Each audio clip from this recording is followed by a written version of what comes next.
All right, so it's another week in quarantine land. We're here.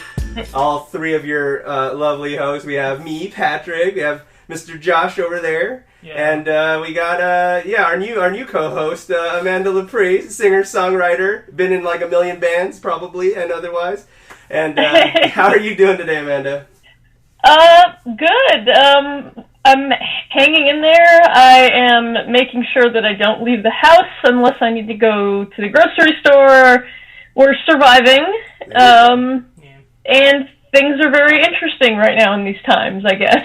The only thing I can say as my cohort here and I are still essential employees and we get to go to work every day, the traffic is a lot better without all the unessential people on the road. I can definitely... Yep, I've noticed, yeah. That's the only thing. Now, the downside being is that all the non-essential people ate all the food, at least in our local grocery area. I don't know how that's been an issue over there, but...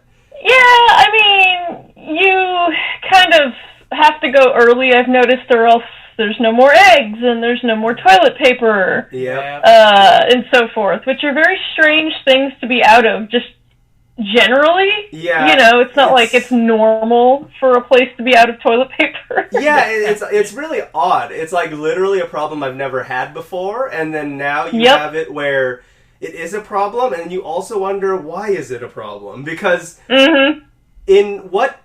unless I miss some of the World Health Organization guidelines, I don't remember them saying that hoarding eggs and toilet paper will keep COVID-19 away. I may have missed that reminder. It may have been announced by the World Health Organization. But... I mean, if anything, I think it just further validates that a lot of people are full of shit. Now, what I will say is that my biggest gripe with it is if people were hoarding food, right? I'm an appliance salesperson, and so like I sell a lot of stuff, especially right now. Surprisingly enough, like we're still going like crazy. Why? Because people are buying freezers and fridges to hoard food. Now, here's the problem with this. If you were just gonna do that, fine, right? Like you really aren't gonna leave your house for the next 30 to 60 to 90 days, depending on how much you hoard.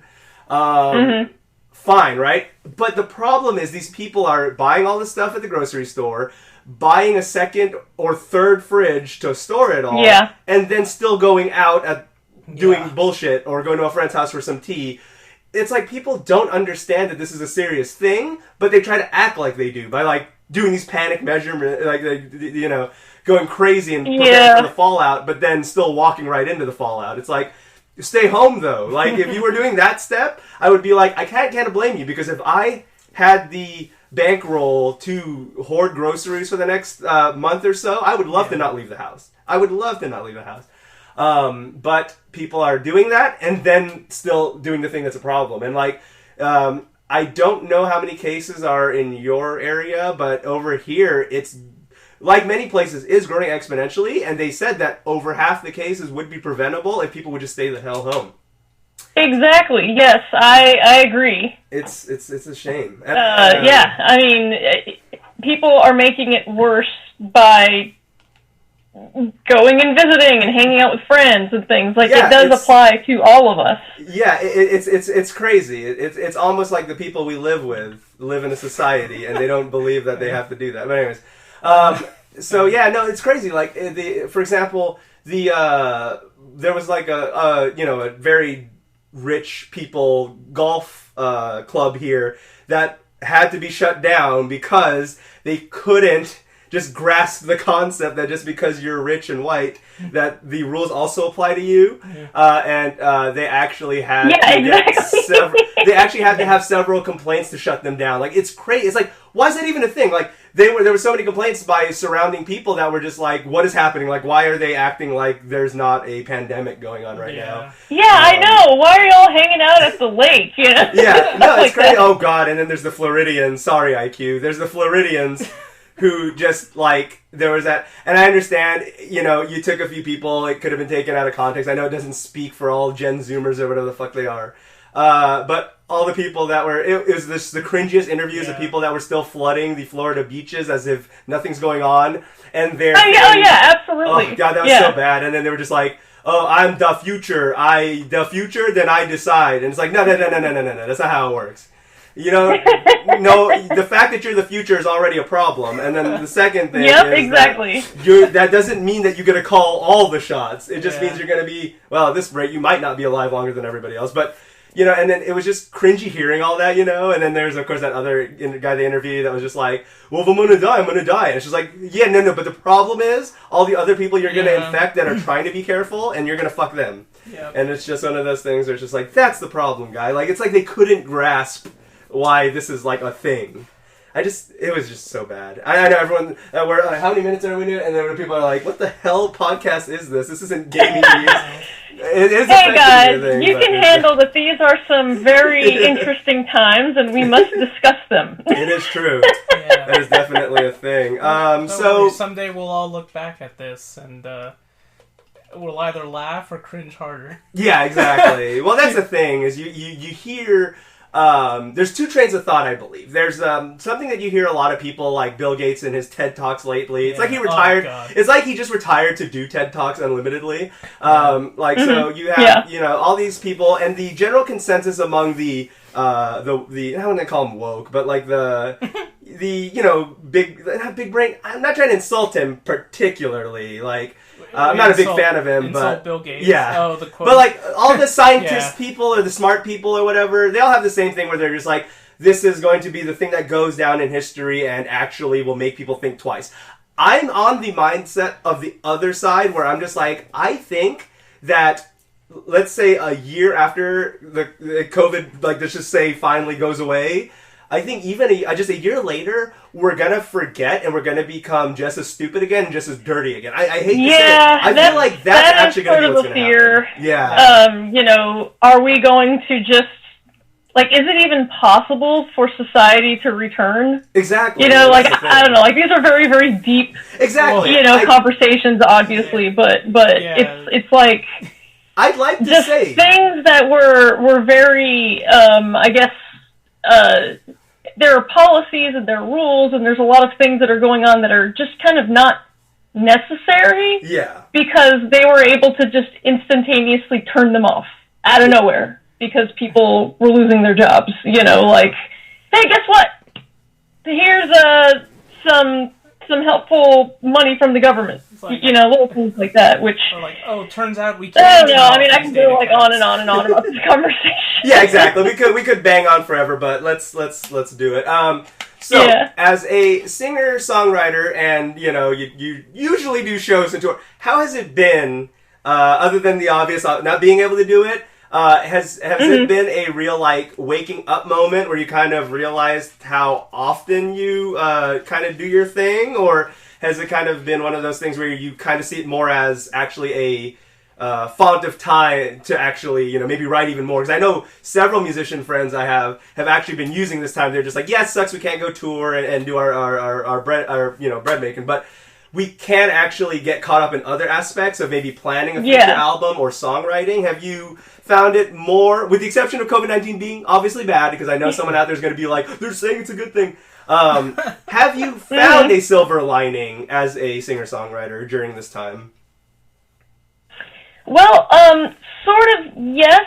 So this is something that I have thought about. I perform with Andrew WK, and I go and I play shows with him, and I actually do get a paycheck, and I'm flown places, and I'm very, very fortunate to be in that situation. But a lot of those shows were canceled, and so that was money that I was going to be making. That was part of my revenue, as well as, some solo stuff and with my video game band. So, I have been at home trying to figure out, okay, these are all these things that I've wanted to do. I've wanted to get more into streaming. I've wanted to finish some recordings. I need to finish writing an album. And we have the resources now to do these things. I'm at home. I have things at home. I have a computer. I can record. I can write. But a lot of times I feel like it varies from person to person as far as how productive can you be if you're feeling sad or depressed. Mm-hmm. Some people are different. With me, I'm sort of like, like I'll look at the news and I'll just get, sad or something, and then I'm it's difficult for me to actually get any work done. It's not as easy as it should feel like it is. Right, I'm not like a robot that's going to be like, all right, it's 8 a.m. I'm going to get up and I'm going to write a song today, and I'm going to do this and that and that. I don't get it's more like for me, it's more like, all right, it's 8 a.m. I'm going to get up in a little bit. I'm going to have coffee. We'll see how I feel about maybe playing my guitar today. I don't know. Maybe I'm not going to feel good. So it's been a struggle for me because the opportunity is there. It's just that a lot of times with a lot of artists, and not everyone is like this, but I've noticed that a lot of artists, they create based on their moods. And, it's a little depressing being told, hey, you can't play these, 5 shows that we had booked. We had to cancel all of them, and now you can't go see people. right, yeah. And I know for some people... there is a silver lining in that. It is helpful for me to be like, okay, hey, I need to, focus on a lot of things that I've been wanting to focus on. At the same time, I feel like it's difficult to sort of make yourself into this workaholic in this sort of situation. Right.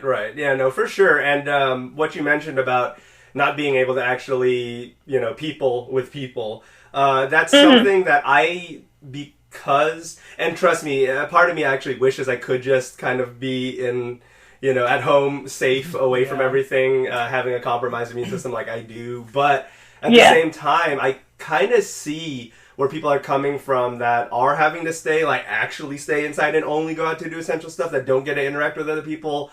I can only imagine that the stir craziness is there. Now, of course, not you, but the people that end up doing irresponsible things because of that, it's still not justified, but I can kind of see where the stir craziness comes from. Now, before I forget to ask, because I didn't put this in my liner notes originally, but I do have an interesting question. I'm a huge Andrew WK mark, and I actually didn't know that until after we were already working on trying to get you on and everything, and then I saw it in your credits, and I was just like, oh, because the only time I've ever seen him, I've only ever seen him without the band, unfortunately. It's a whole nother, he's a great guy. He's a crazy guy, but he's a great guy.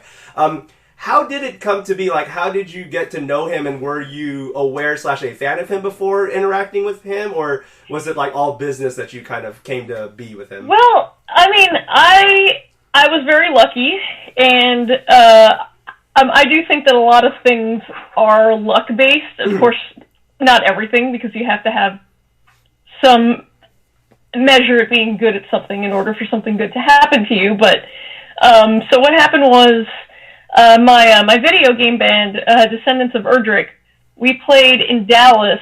It was back in 2014, and it was this festival. It was a small festival that was at a venue, and it had 20 bands, and Andrew WK was the headliner. And it was just us and a bunch of other video game themed bands, and then for some reason Andrew WK. Yeah, that seems weird. For no reason. It was just what? Andrew WK? Are you serious? Yeah. So, not only that, but the people who organized the festival were not very well organized, and they, for example, did not have backline gear for that band whenever they had said that they would provide it. So I was asked 2 days in advance, hey, do you guys have any guitar amps that y'all can bring in the morning for others to use of the show, in the morning at 8 a.m. in Dallas? That's a 3-hour drive. God. And I thought, oh God, I don't know if I want to even deal with this, but fine, let's just do it. So, it's a situation where it's okay, we're probably not even going to get paid doing this, and now they want me to go and bring my amp. But anyway, so I said yes. And I'm glad that I did, because I met one of the guitar players for Andrew WK, because he was needing to borrow my amp, and he was really, really nice. He asked me, hey, do you mind if I change your settings? I'm like, go ahead, please, just go for it. And that was that, and that was the one small interaction that I had with them. I had seen them for the rest of the night, but they were kind of like away or not really near the rest of us. Right. So little did I know that day, that same guitar player saw my band perform that day. I had no idea. I didn't even know they were there. Uh-huh. And I know this because 2 years later, I get contacted saying that, hey, we are down a guitar player. We have a show happening in 1 week. Would you like to join our band? And we have a show in 1 week. Can you learn music in 1 week? Good you could, yeah. So they remembered me from 2014, and they were like, hey, yeah, what about that girl from Texas? And they contacted me, and I thought it wasn't actually happening. Like, it was like a joke, but it wasn't. Yeah. So, and that's how that happened. It was because we had played a show with them in 2014 in Dallas that was a very, very difficult show to play. We barely got paid any money doing it, and luck, and also the fact that the opportunity happened in the first place. Right. No, for sure. That is definitely stuff lining up just right, especially the fact that I wouldn't have blamed you at all if you were just like, oh, fuck that, I'm not going on a 3-hour drive early to, that's to what let I was them borrow thinking my too. equipment. Like, and I thought about it, like, well, I don't even know if we should be accepting this sort of gig because, at some point, like, you have to tell people no. Yeah, for sure. My band, we're a 4-piece band out of Austin. We have to drive up to Dallas, and then, okay, now we need you there also at 8 in the morning to drop off your amp. And it's like, oh, God, fine, I'll do it, fine. And sometimes you do things, and sometimes opportunities will happen later on because you did something. Yeah, that's awesome. Like, it's always good to think of it that way. Yeah, for sure. How long before you, like, I don't know how many back and forth interactions you have, but once you got contacted to be one of the new guitarists, how long till it settled in and you were just like, oh, this isn't a joke? I can understand why the shields would be up because that sounds oh my God, I was so nervous and starstruck because I remember him from whenever I was in high school. Right, yep. He came out with that album and I was a senior in high school and I remember this very, very vividly. Yeah. And I was just like, oh my God, I have a set list. I'm actually learning how to play Party Hard, on guitar, like performing it on stage with the dude who sings Party Hard, not in a cover, but for real. Yeah, for sure. It was just like crazy. And my first show with them, I didn't really know anybody. I barely knew how any of this process worked. I learned that there's a tour manager, and then there's also a regular manager, and that the tour manager does these things, and then we're responsible for these things, and then this is what you do with your equipment in this situation. It's just like, okay, like, I've played shows, but never on this level before, right. And it took about maybe 3 shows once I started feeling like, okay, I'm a little bit more comfortable now. I'm still trying to learn these songs. Like, I had to learn, I don't know how many, I think it was like an hour and a half worth of music in 1 week. Yeah, full concert. And so I just crammed, and I would take notes, and I'd write notes. And on my very first show, I had like a sheet of paper on the ground with me, where like I would look at it if I like got lost. Like, okay, what key is the song in? Oh yeah, okay. So yeah, like it took a little while for me to feel as if, okay, this is actually happening in my life right now, and it's not some crazy, like, unreal thing. Yeah, no, definitely. And at the same time, it seems like one of the most unreal proposals. Like, you hear about stuff like that when it happens, you have... Exactly! You hear about this stuff in movies, and I never... Exactly, and it's so important that people don't ever...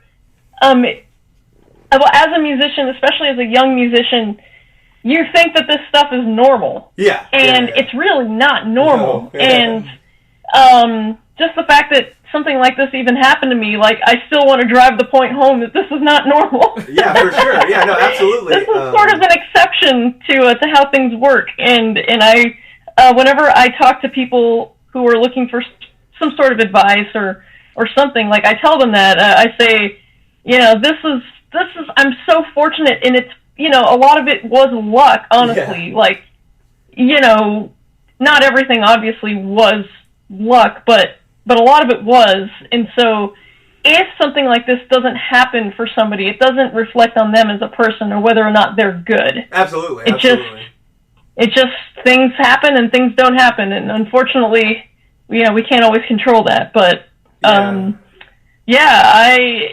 was luck, and I'm honestly still starstruck by it. Like it's a little more normal now. Like, you know, I'll see everyone, like we'll fly in and we'll see everyone, and then we go to a hotel, and then I usually room with the drummer.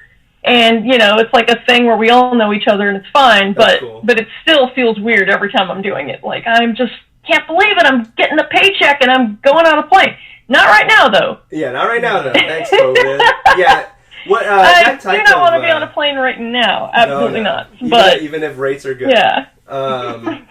Yeah, what it definitely makes me think of is, like, you know, I think of Arnel Pineda from the Philippines who joined Journey and became their frontman after Perry left. Yeah. And then, of course, Tim Ripper Owens, when Rob Halford left the band, he got to join, and that was, like, the big dream for him. And the great thing was he was so respectful of Rob that when Rob did want to come back to Judas Priest, it was a nice, cordial, I just kept your seat warm for you. I am just a fan who loves you and somehow sounds really close to you. And I left.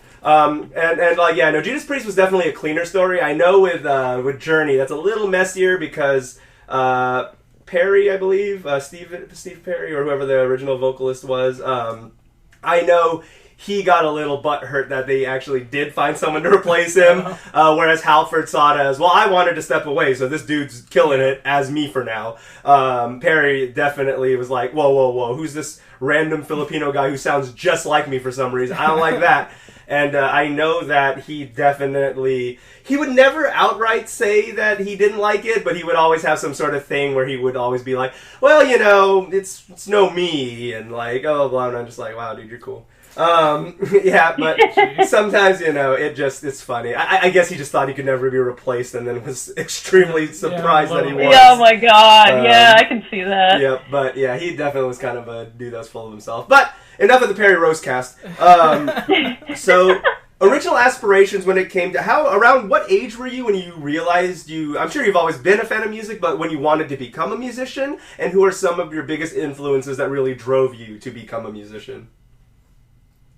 Well, I started to discover that I really liked music probably around, I don't know, like age 10 or 11. I joined band and stuff in middle school. When I was 13, that's when it hit me. I was like, oh my god, I want to learn how to play a guitar. There you go. And my parents got me a $100 guitar from a pawn shop. Mm-hmm.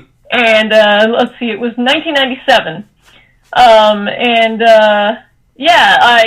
I learned how to play a guitar on my own with a $100 guitar from a pawn. I mean, it took years, but I did. Mm-hmm.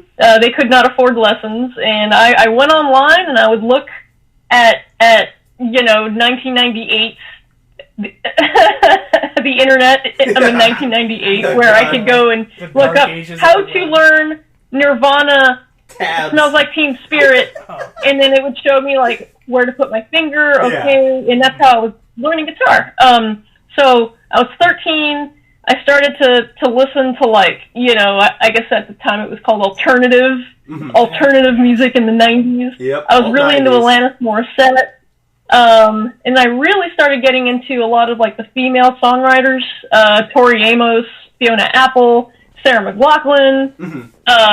So like all of them were just so good, and their songwriting was very, very deep, and I wanted to be a songwriter like that. And Ani DeFranco was actually a huge, huge influence, and she was never even a famous musician. I I found out about her on the 1998 internet. And her acoustic guitar playing really influenced how I play now. So at the same time, I also loved retro games from whenever I was a kid. At the time, of course, I didn't feel like they were retro, but it was, right, you know, Nintendo, Super Nintendo stuff. And whenever I started learning guitar, I wanted to see if I could also learn, like, oh, I wonder if I can play this Mega Man song. And, of course, the stuff was really hard, so I never really did a whole lot of that. But that was part of it as well. Like, oh, I want to see if I can learn Mike Tyson's Punch-Out level music or whatever, so stuff like that. So, yeah, that all happened around 13 through 15-ish. Okay, so yeah, so you still got started pretty early. That's really cool. Yeah, for me, I didn't, back when I was doing bands, I don't mean to flip this into just a story about me, but it does remind me, but I started a lot later. I probably... I played drums ever since I was little, but then when I started to learn more, like, guitar and everything, I must have already been towards the end of high school, basically, because pretty much high school and early college is when I would actually be playing shows and everything, but yeah, it makes me nostalgic for the times, but yeah, no, good stuff, though. It's always fun to actually learn that it's always surreal to actually be playing your originals in front of people. Once you get to do that, even if it's in front of, like, 5 people, like, it's scary. Incredible. It's scary, definitely, it's definitely scary. Yeah, at that time, if I hadn't been drunk half the time, it probably would have been a lot scarier. That liquid courage in there. Exactly. So, you talked about video games, of course, and obviously for anyone who knows, your band, very, very video game influence, especially because you are a person of culture and you love Chrono Trigger, so I already know that's a good thing. What are, I'm assuming, obviously Chrono Trigger, but aside Chrono Trigger, what other video game soundtracks, you can say several, you don't have to narrow it down to just one. Oh, yeah, that's fine. Which ones really pop out to you? Well, Final Fantasy VI, which was Final Fantasy III for the Super Nintendo. Now, I remember as a kid, I went up to the speaker of my TV with a little tape recorder, and I literally recorded songs for myself to listen to later. Oh, hell yeah. Good. The best audio quality, obviously. I went up to the TV with my little tape recorder, and I'm like, yeah, I want to hear this boss theme or whatever. So, little things like that. That's helpful. So a lot of the Final Fantasy games, a lot of the RPG games that came out for the Super Nintendo and the PlayStation, Castlevania games. I don't know what else. Let's see, Mega Man games were big for me. The Dragon Quest series or Dragon Warrior, that's what it was at the time. Yeah. My band is named from that. Descendants of Erdrick is a reference to the Dragon Quest games. There you go. It's all good stuff. Specifically the fact that you mentioned Super Nintendo and PlayStation, if I may, and I don't think it's bold to say, I just think it's like a fact, basically. Like, that was probably some of the best era of music between those two generations. Yeah, it was. It's hard to beat. Absolutely, yeah. Like, my God, yeah, you mentioned Castlevania. That's lately, not just one of my favorite video game soundtracks, but lately I've been watching several playthroughs of it or streamers playing it, and man, almost every Castlevania song, every level they get to is just like the next banger of a song. Like, it's... Yeah! Who would have thought that these composers from the 80s, mostly in Japan, they wrote some amazing music, and I wonder what it feels like for them now, 20, 30 years later, to all of a sudden have, like, a huge, because I'm sure that they are aware, like, a lot of them are on Twitter, like, I know that the composer for Chrono Trigger, he's around, he's on Twitter and stuff, and he'll see. I wonder what that feels like for some of these composers, like, yes, you did something great, and then, hey, 20 years later, those kids are now adults. And they still love it. And those adults are now doing amazing things with these songs. Yeah, absolutely. It's really cool. And I think that the whole thing with nerdcore culture, whether it be bands or rappers, is how awesome the creativity comes in to repurpose some of these classic songs and then turn them into virtually original compositions. For the most part, obviously melodies are borrowed or otherwise, but it's just really cool to hear what people do with it, because it just shows you how much this music means to that music community. So that's really, really cool. Chrono Trigger, a favorite character from Chrono Trigger? Oh, God. A lot of them are really cool. Jeez, I'm taking way too long. Well, I want to say Chrono because he's the main character, but he never says anything. He has no dialogue throughout the entire game. Silent man. And so, you know what? Let's, Ayla. Oh, yeah. Yeah, she was awesome. Ayla's badass. Like, she's probably the strongest character that you get, so, okay. Yep, good stuff. I like that. Yeah, and out of the main characters, I don't think there's really a bad one. There isn't, and usually... usually most games I know. there's one I was character I don't care about a lot. In most JRPGs, there is that character that you're like, I don't give a fuck about having them in my party. I have to get them, but I'm never using them, so no, that definitely, I'd say that cast is very strong. And, you know, I still think... there's a lot of people I know, unfortunately, that haven't played Chrono Trigger, and I just feel like it sucks because you can't really talk about why it's like really cool without spoiling anything because like there is that thing and despite the fact that the game is so aged, I still feel like you shouldn't spoil that because I feel like everybody I feel the same way. Yeah, definitely. Because most games I feel like especially if they're like 30-year-old games, 20-year-old games, I could be like, you know what, time's over, I can talk about this part of Final Fantasy VIII. Maybe not ruin everything, but there are certain parts where I can be like that.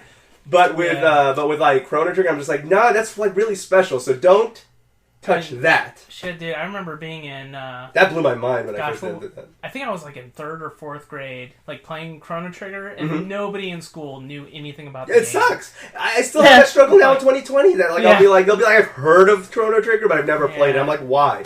Like you can play it on Vita, you can play it on fucking. It needs to come out on Switch again. I know you can play it on everywhere. It got released everywhere. Yeah. So it's really. I have it on my phone, and like, it's probably the Steam version is probably the worst, but albeit like the phone, like playing a game on your phone, it's still fucking Chrono Trigger on your phone. Like it actually runs pretty well considering. So there's a lot of awesome ways to play it, And so that was actually like the first JRPG I ever played. And what a good one! That's at the bar, and that actually opened up a lot of things for me too, because I know.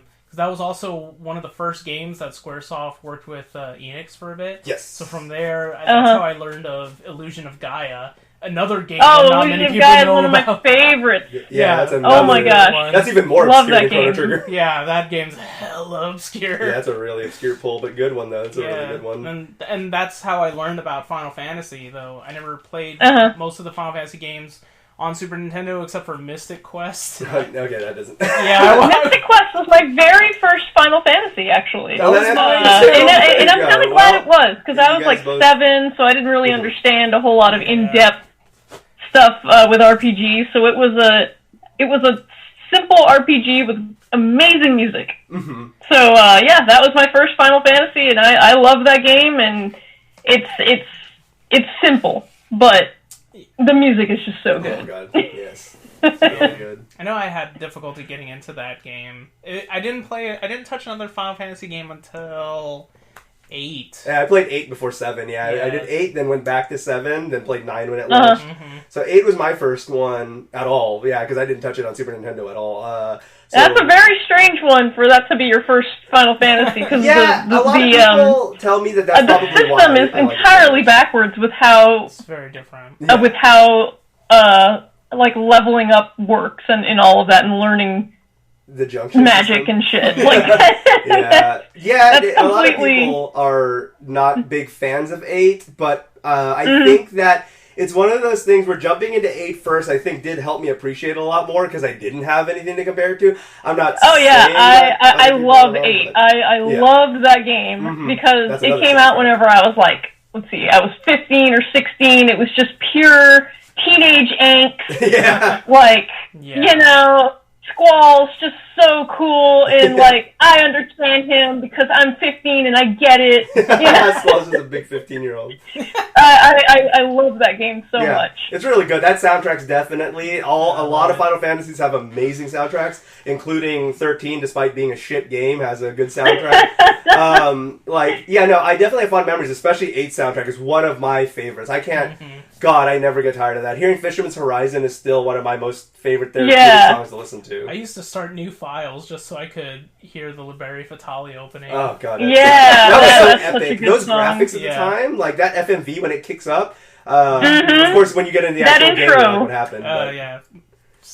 such a great game. It is really, really good, yeah. But, yeah, no, unfortunately, we grew up and a lot of people are obviously FF8 haters, but fuck them. Now, with, obviously you have a lot of experience with Final Fantasy, Chrono Trigger, etc. With that, how do you feel about Final Fantasy VII Remake in the essence of it even being a thing? And then, of course, the fact that it's gonna modernize the combat system from the usual time-based one we're used to. Well, I'm really, really on board. I think it's good. I think that, well, first of all, the Final Fantasy VII, I guess, storyline has really been just, like, they have done so much with that arc. Already. Like, there's, like, a movie, and then there's, like, a prequel game, which I've never played. I've never played any of the other games. And, so, like, they've already kind of paid so much attention to it, so, you know, I figured, okay, yeah, this is gonna happen. And I finally saw a demo of it, and it looks really well thought out. Yeah, like, they spent a lot of time, a lot of detail to make sure that they got a lot of visuals correct. The battle system looks interesting. It looks like you can choose variations. I haven't tried it myself, but I've just watched it. So yeah, I mean, it looks cool. I am actually currently playing through the original game on my Twitch channel. Nice. And I haven't beaten it in 20 years, and I haven't played it in maybe like over a decade. And so I've just gotten past disc 1, which I still feel weird even talking about in the event that someone doesn't understand a 20-plus-year-old spoiler. But yeah, like playing it again and not having played it in over a decade.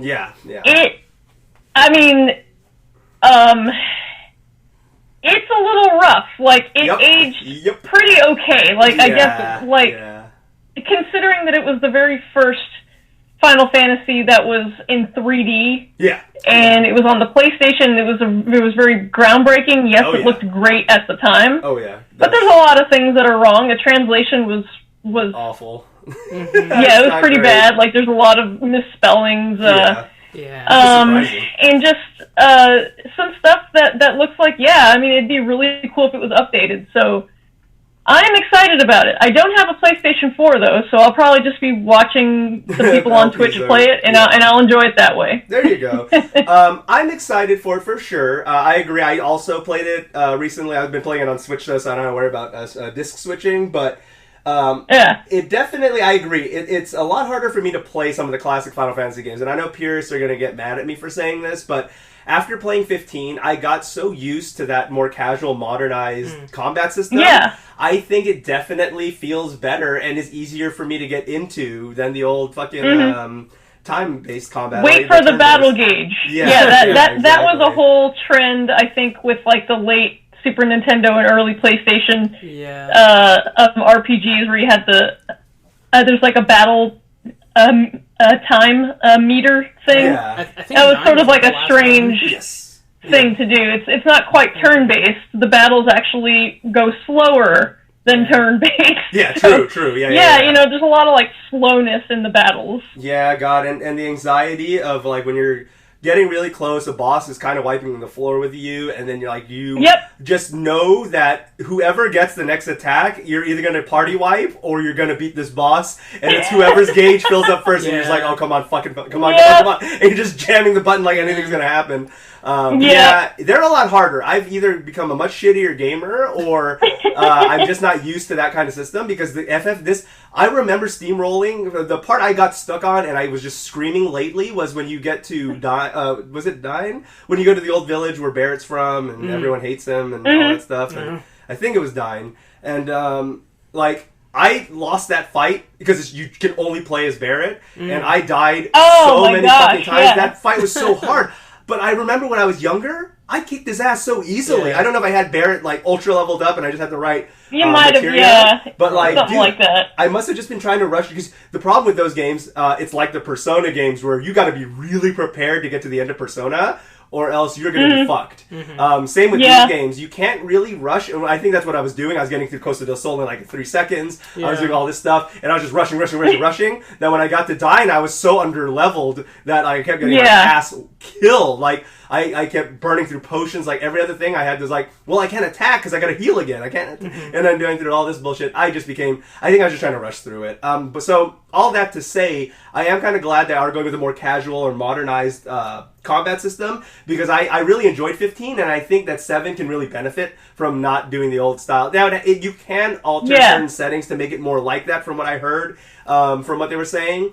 The thing that I'm questioning in terms of, I like it because I'm very much an attention to detail, like to explore stuff, but they are saying that this first part that's coming out in, fucking soon. 5 days, I am so excited, is only going to take place, even though it's basically going to be a 60 to 80 hour game, is only going to take place basically through Midgar. That's what I heard too. That they're going to be releasing it in sections. Yeah, and so originally it was supposed to be one game. So when they announced it like 10 years ago, they were just like, it's going to be FF7 shot-for-shot remake with better graphics, basically. God. Then it's going to be a trilogy. It's going to be Midgar, who knows what, and then who knows what. Now they've said it's going to be an unknown amount of parts because we really want to take our time making each section memorable. Yeah. So the fact that they're turning Midgar into an 80-hour campaign, I'm down for it if done well, because I really wanted to explore Midgar 80 hours, more. It's crazy. I kept thinking to myself, man, if Midgar was only more like GTA, and now it really does seem like they're going to add tons of side quests, you're really going to be able to explore the slums That actually sounds amazing. Yeah. That sounds amazing. Because if any place was like GTA and Final Fantasy, it's fucking Midgar. Right. Yes! But yeah, so I'm down for that. I'm definitely stoked. It's also nice to see that they didn't censor a lot of parts. Like, people were wondering, is cross-dressing Cloud still going to be there? I'm very curious when you get to the later parts if they're gonna maybe treat certain things with respect. For example, when you're running up the stairs in the Shinra building, Tifa calls Barrett a retard, and there's a lot of ableist language in the game. That's right. I'm wondering if that's gonna still they're still gonna just go for it, or if they're gonna maybe modernize the thing. Because there is a lot of ableist and kind of like homophobic themes throughout the game. That I'm wondering how they're going to handle that, especially because back then we didn't think much of it when we were teenagers playing it. But now in 2020, it'll be very curious to see how they're going to handle a lot of that stuff, because when you get to Don Corneo's mansion and stuff, there's going to be a lot of thematic stuff. The gym thing. With the the whole there's a lot of the Honeybee Manor. Honeybee Inn. We'll see how they handle that stuff. That stuff was definitely, when I was playing through, that's other things where I was just like, whoa. Some of this language and some of this, the way they treat it, did not fly now. So we'll see. I'm very, very curious about that. The only other controversy I could really think of with FS7 was the questionable Barrett voice. But let's be real, guys. Yeah, that kind of bothered me. It's not great. I think I've heard it gets better. Yeah, it's basically just Robert Downey Jr.'s Tropic Thunder black guy. I saw that meme. Yeah, that bothered me. There was a couple of things that bothered me. I really didn't like, and of course it was just the demo, so it's the very beginning. And the characters that are there in the demo, they're not people that you really see a whole lot of in the original game. It's just Barrett, but then it's the other ones. There's Biggs, Wedge, and Jesse. Yes. I actually was pretty upset about Jesse. I've heard. I heard. Yeah, I am I don't know very much about that character, and a lot of people just don't. It's just a throwaway character. It's fine. But I do remember, and of course I have been playing it recently, so I recently did play this, and that character, I mean, she's kind of timid, like, she seems a little nerdy. It seems like she kind of maybe has a crush on Cloud, but doesn't really want to say anything about it. But, like, her character in the remake was just, like, throwing out the one-liners, like the one-liners for, like, generic woman flirting with main character man one-liners. You know what I mean? Like, it just wasn't fitting to the character. And I did not like her outfit. I think they were trying to give Tifa a run for her money. They were just like, this is a chance for us to make Jessie a little more fleshed out. But I would have liked to see Jessie more fleshed out the way she was, because you're right, she was a very timid, again, almost kind of nerdy, compassionate. She would like really try to comfort the other members. She was more motherly, from what I recall. Yeah. Then to see her as like the putting on her fucking Caruso shades and saying a one-liner and going like as you say a pun. I'm just like I don't see her as one-liner-ish. Yeah, that's weird. I don't see her as that type. And it's crazy because I actually did have a crush on her. Even the little time you spent on her, I grew a connection with her, despite the fact that you don't get to spend too much time with her. Maybe So I should play the demo to witness this cringe. Yeah. I because I've waited so long for this, I did avoid playing the demo. I just downloaded it so I could get the free theme that you get when the game launches. But I waited this long. I was just like, April 10th is a month away. I'm just gonna wait. Yeah. So I stayed away from the demo so far. But yeah. I mean, I just haven't touched it just because a lot of the hype kind of kills it for me. Yeah, and of course you're not the biggest FF7 to begin with. Yeah, so. I'm not. So and people kind of kill it because, and the problem is a lot of FF7 fans are also FF8 haters, so that kind of like turns us off sometimes. Well, yeah. So like I played 8 first, even though I've seen 7 before. Right, yeah. How could we avoid the marketing campaign was crazy for that game. Well, like, I used to have friends come over, and they would, stay the night or whatever, and they'd bring their PlayStation and show me Final Fantasy VII. I'm like, alright, that's cool, I guess. And then eventually I got to playing it, and... after 8, right? Yeah, after 8. Mm-hmm. So already it felt aged to me, because you can't use the analog stick. Oh god, yeah, that's right. You have to use the D-pad for everything. Yeah, PSO D-pad. Yeah, and then it didn't help that I had a friend who was this huge Sephiroth fanboy. Oh god. And so I play it and I'm like, man, Sephiroth ain't even that cool anyways. It's like a lame villain. Compared to some FF7 villains, compared to some FF villains, I can definitely say he's really overhyped compared to some really, like Kefka, for example. Kefka. God, Kefka's so good. Fucking hell. Don't poison the well, Kefka. Yeah, what? Poison the well. That was definitely one of my more favorite games. Oh, actually, I think my favorite Final Fantasy is 6, but it was also my first one besides Mystic Quest. Right. Yeah.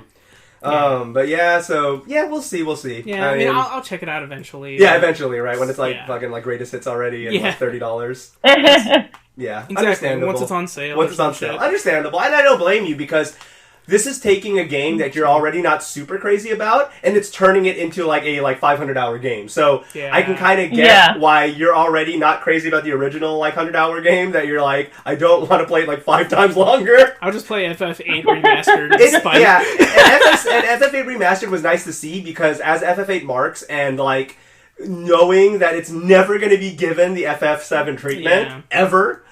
Because if anything, 9 would probably get it before 8. Yeah. And I love 9, so that's not a slight towards 9. Yeah. It's just, I know more people who loved and cherished 9 than 8. So, yeah. 9's so good, too. Goddamn. A lot of good Final Fantasy games. I mean, hell, even 13-2 and 13-3 were fun games in their own right, even though 13-3 doesn't even play like a fucking Final Fantasy game. But, yeah. Okay. Alright, so, let's see. Yep, time to get into the news soon. So, before we get into the news, I forgot to ask, Josh, have you been up to anything this week?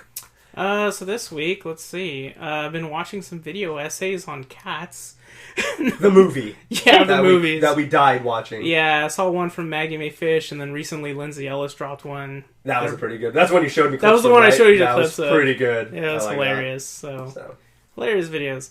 Watched the first episode of the new Yu-Gi-Oh! Anime, as well as the new Digimon Adventure anime. Anything? Did anything appeal to you, or are you kind of just bleh? Too early to tell? Yeah, I'm really bad at judging an anime on one episode. Guess what? Most animes are hard to judge on one episode. Yeah. Some animes are hard to judge on one season. Yeah.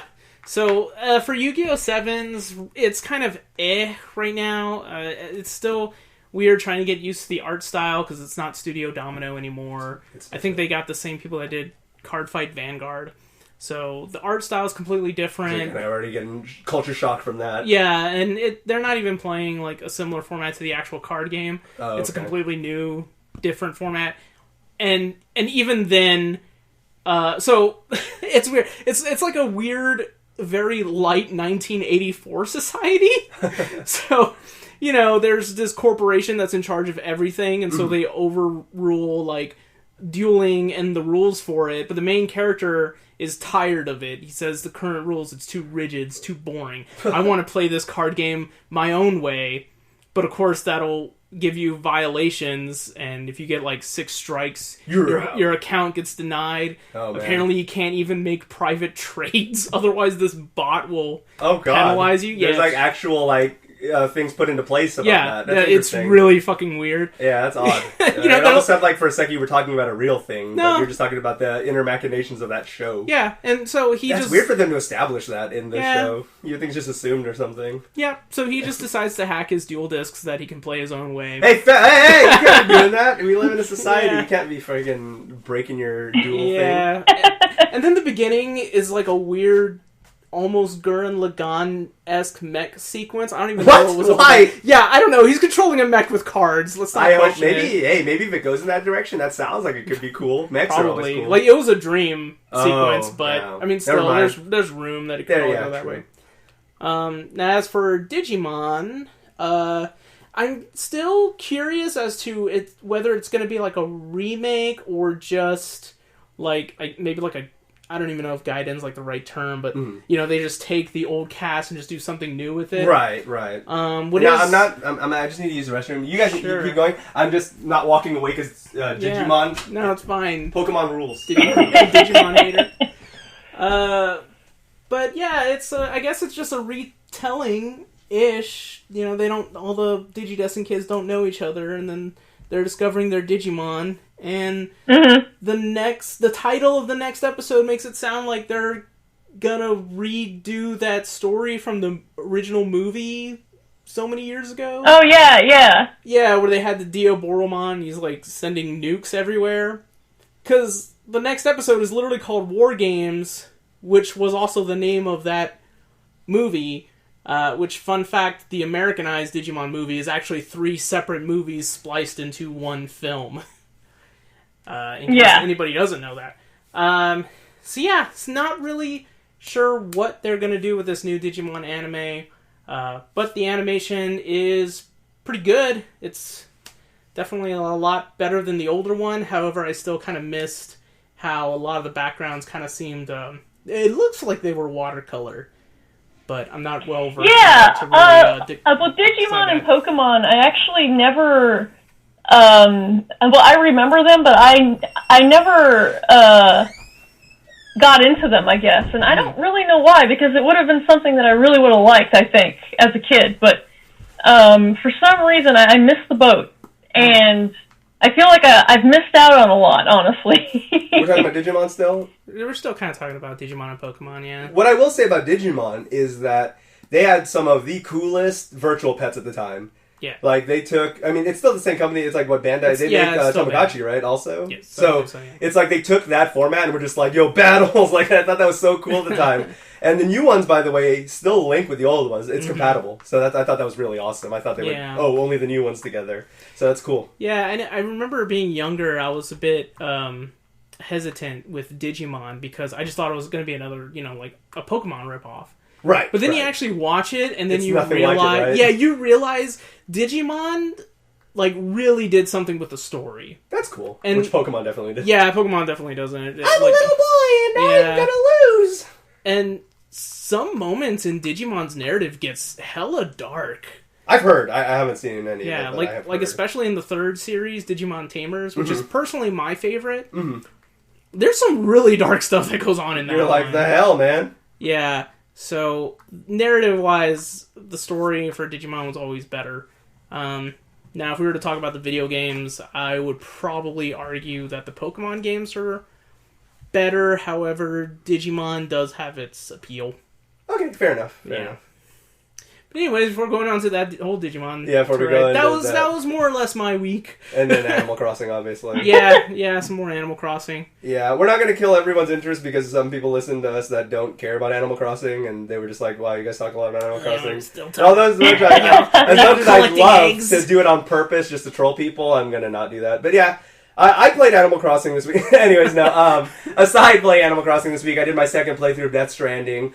Funny enough... Oh, wow. Second playthrough. I know. That's something that most people are already never going to try to do. Yeah. So, Death Stranding and Animal Crossing and New Horizons both happen to be 2 games that I have the hardest time advising, because people do ask me, since I do this whole deal, is... oh, should I play this game or whatever? Usually I have a very clear yes or no. Oh, you're this type of person. Yeah, you'll like it. Oh, you're that type of person. You probably won't like it. It's usually easy for me. But with Death Stranding and Animal Crossing New Horizons, those are both two games that I didn't even bother trying to review Death Stranding because I don't even know what to say about it. Yeah. I like it, but I can understand why tons of people can't stand it because it is very pretentious Kojima art tour without any no one to tell him no. It's like if you give him unlimited budget, a blank check, and no one to tell him no, this is what happens. And I love it, but I can get why people don't get it. Death Stranding may as well be a video game with its own genre. Yeah, no, for sure. It's like, what genre of video game is this? I don't know if you're into avant-garde Kojima. Yeah, exactly. It's like, it's really hard to explain. And the story, forget about telling someone what the story's about. Because the story hardly seems like it knows what it's about. And I haven't played it either. I've just been kind of watching some streams. I have no idea what's going on. Oh, yeah. Even playing it, I have no idea what's going on. And there's some packages, and that's about all I know. There's definitely some of the most interesting, weird shit ever is in that game, though, for sure. Yeah. Like, the babies are so realistic. It's weird. It's weird. I don't fucking know why. It's just fucking crazy. But yeah, so I've been playing those two games. So that's been really fun, especially when delivery times take like 2 hours sometimes. Bless the delivery people, though. Definitely tip your delivery person if you're getting delivery right now, whether it be groceries or food. Yeah, absolutely. If you're stiffing people right now, even if you normally do, fuck you already. But if you're stiffing people now, you're even more of a piece of shit than normal. Like, God. Yeah. Norman Reedus is an essential worker. Yeah, exactly. Aside that, and doing ladders in both games, the streamer, and she's grown a lot in the last 2 years, that I used to mod for on Twitch, Melanie Mack, is thinking about going back. So a lot of people, we had to explain this shit like a million times during the stream, so just in case someone is a fan of hers and they're curious about how this is working out, her contract is about to expire with Facebook. However, she hasn't 100% determined. Depending on the number thrown out for a renewal, she may do it, but she really does want to go back to Twitch, but she will take a huge financial risk at that because your subs and your donations through Twitch compared to the undisclosed amount that was apparently huge that she was making for Facebook for the last 2-year contract that she signed, it's hard to beat that money. It's hard to beat that money. And from what a lot of people have said, without disclosing it and breaking terms and getting sued, Facebook and Raid Shadow Legends drop big dollars. So, despite the cringe factor with being so affiliated with either Facebook or Raid Shadow Legends, apparently when you see that check, a lot of people have a hard time turning it down, especially with Raid. Apparently the number for Raid Shadow Legends is like insane. Yeah. So, gotta get those Zuck bucks. But she does miss her Twitch community, and it was crazy. It was really heartwarming to see how many of us were still waiting for her, myself included, that were already just waiting there. But 2 years later, like, still have notification she's online, and we were all back there like nothing changed. And a lot of us admittedly didn't follow her on Facebook because I just can't get Facebook gaming, that format, just like YouTube gaming, just doesn't do it for me. I think the setup's really bad, and it's just not a good interface for that type of streamer to like get on. Like, I don't know, it's weird. One of my favorite streamers actually went over to Facebook gaming, the Mexican Runner, and I don't really watch him on Facebook gaming. In fact, I'm on Facebook a lot, and I never even get notifications that he's streaming. Like, it's weird. I don't know if it's a separate entity or what. And like, it's just strange. Like, I never know whenever he's streaming. Right, and it's a good relevance that you actually brought that up, and that's actually one of the things that Melanie and Mac talked about, is that one of the reasons she kind of wants to leave is that her growth has kind of peaked and is actually kind of dwindling a bit, despite. So she's kind of like dollars versus building a loyal fan base. Dollars versus building a loyal fan base. Because like you said, when the Facebook and YouTube algorithm are two of the worst ones ever when it comes to rising talent because it hides you from people. I see my videos all the time that only like every like few ones, usually when I'm really pissed off about something, gets good CPM, and then the rest of it has no retention. Like, it doesn't get advertised at all. Yeah, it's real shit, because, so I'm in a Mega Man fan group on Facebook, and people will be on there streaming, whether they're doing just Mega Man playthroughs or speedruns or whatever. So one time some guy was playing X, so I jumped in there, chatted with him a bit, so decided to give him a follow, just, for whatever, even though Facebook's not really my prime thing. Yeah. Yeah, but I only know he's streaming if he shares it on the group page. It's bad. They are one of the worst at advertising. It's really bad. Unless you're partnered with Facebook, and even if you are sometimes, it doesn't advertise. It doesn't notify anybody. And that's really weird. Yeah, it's real dumb. It's like, get on that, Zuck. Yeah. and so, I see the struggle she's coming from, especially with it being her well-being. I told her, hey, if you're ready to go to Twitch, I am ready to come back into full mod mode. It's really tough because she streams like 5 to 7 times a week, so I've got to be in there a lot. But I don't mind it. She's cool, and it was cool seeing her grow so much. Like, she went from this really indie like streamer that I watched to like partnered with GameStop, partnered with Facebook, and like all this good stuff. And congrats to her on that. But she's having a really hard time because she really does want to come back to Twitch. But I understand if you're making big, like I said, I told people, I'd like to think I keep my integrity news-wise, but if Raid Shadow Legends throws me a thing, my news will stay integrity, but I'm definitely going to push that fucking game like it's good, for sure. Yeah, Raid hit me up. Apparently they do fat dollars. So, Raid, check it out, just in case. Yeah. If you guys are listening, we're down. Maybe I should download it right now. Yeah, man, I've been playing it. Oh, man, if you start now with our code, you got the starter pack, and it's so good. But anyways, before we get into the news, let's do the channel plugs. Josh, where can everybody find you on the internets? Twitter, Instagram, Twitch, @Joshiro Joestar, YouTube, ShiroPlay5. Miss Amanda Lepre, where can everybody find you on the internets, on the streams and everywhere else? I am at Amanda Lepre for everything. Twitter, Facebook, Instagram, YouTube. That's Lepre. And I am also a Twitch streamer, twitch.tv/Amanda Lepre. There you go. Nice and easy with your name also being the branding on Yeah, I know. I don't have much competition. Well, that's good that your name wasn't like Ashley Smith or something, because that probably would have been really hard to get the domains on anything, so that's good. Me at ZDRocker at all the places, SlimAsianEntertainment.com, and DisconnectedCast.com.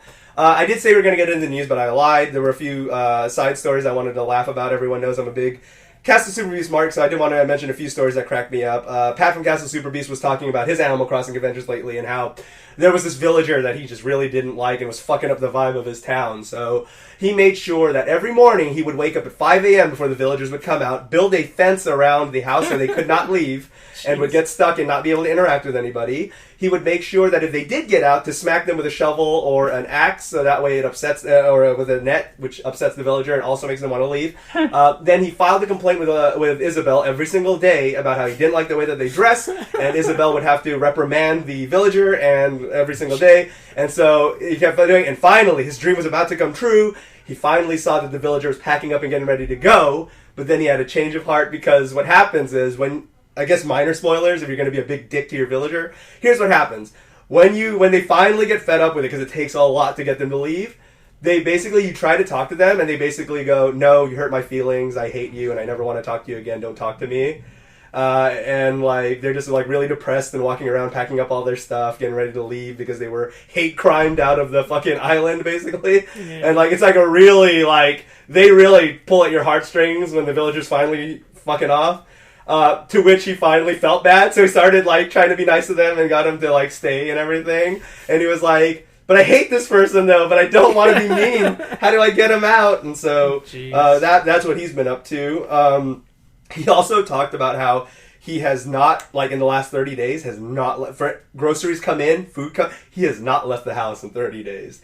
You can imagine, Pat's an insane person, so for anyone who's ever been with Super Best Friends Play, Two Best Friends Play, or now Castle Super Beast, or Pat Stares At, he's an insane person. So I can only imagine how, stir crazy Pat may crack one of these days, because I can only imagine how it is to just be in true captivity for 30 days. So we'll see there. The only other thing that made me laugh was Wooly saying if there was another ways, if Animal Crossing you get to the the more realer sides where there's raiders and it's post-apocalyptic and it just becomes Beast Crossing, and I kept laughing because knowing his dumbass imagination, that shit cracked me up. And then finally the other thing that made me laugh from them was he did a joke. So Jim Sterling and Castle Super Beast and the affiliates from before, Super Best Friends, they've never been the average YouTubers. So I've always respected them for growing their brands, and they have, because of that, have gotten loyal fans. You know, they may not have Markiplier or PewDiePie numbers, but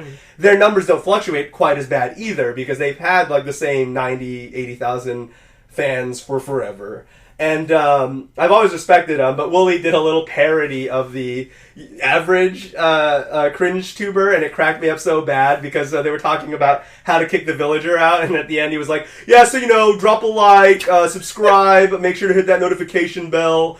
My name is whatever the fuck, and this is my YouTube video, man. Make sure, you know, comment, get me all those likes, and, you know, whatever. And here's my outro music. And he joked about how every cringe tuber always has the same thing where it's like, and they all have like the same EDM outro, and it's like all generic, and has all their like shitty thumbnails where they make a big old like cock-sucking mouth while there's a graphic behind them and a big red arrow pointing for no reason. You mean the typical dude bro selfie face? Basically. Yeah. And then, of course, you know, usually their icon has some sort of them or Isabel with a blunt in the mouth with the deal with its shades and a backwards MLG cap.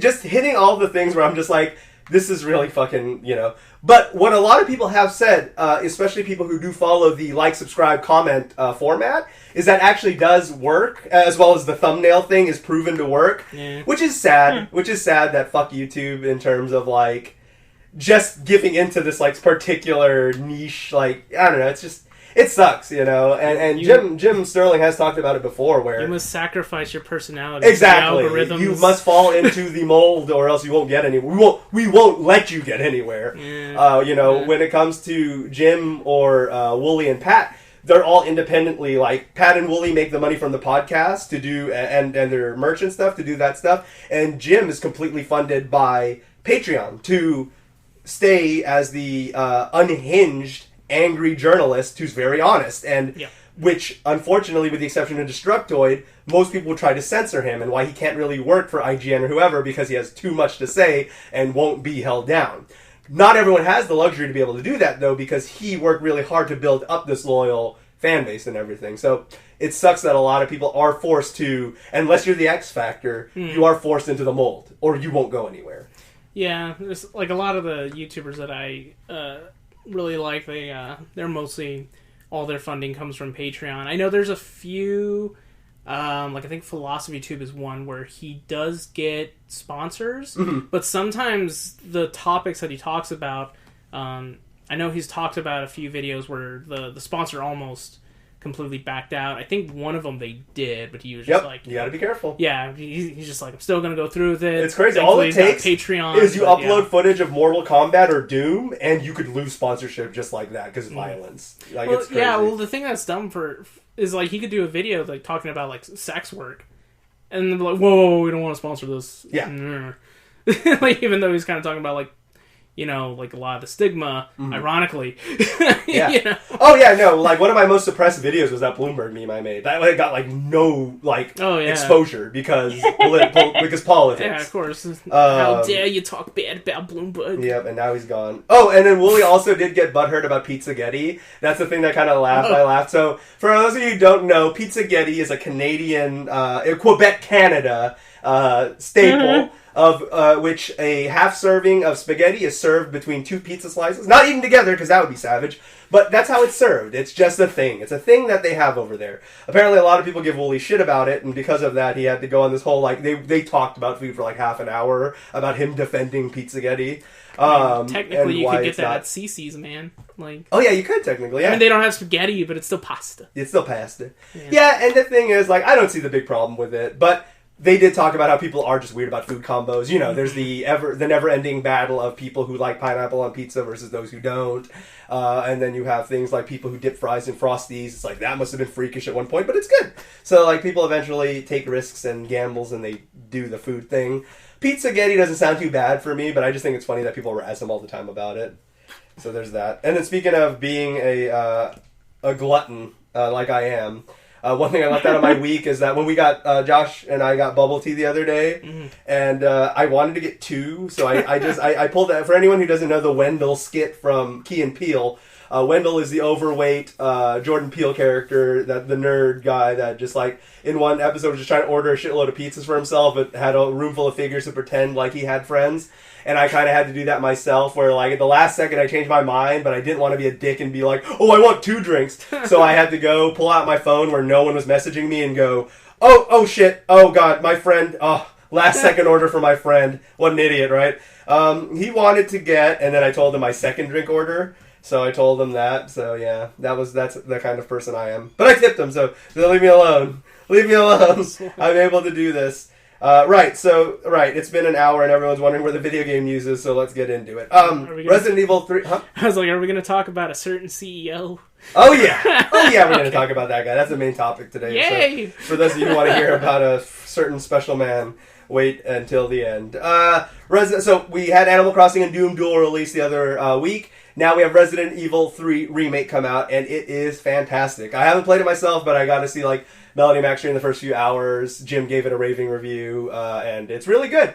Now, it is good that they have been making decent Resident Evil games outside of the remake. Like Resident Evil 7 was good, so at least there is that. And then Resident Evil 3 Remake is really good. In fact, Nemesis is scarier than ever. If you thought Nemesis was scary in the original PlayStation game, if you played the new ones the way that Mr. X works, that's basically the way Nemesis works. Now he just keeps popping up as a roadblock.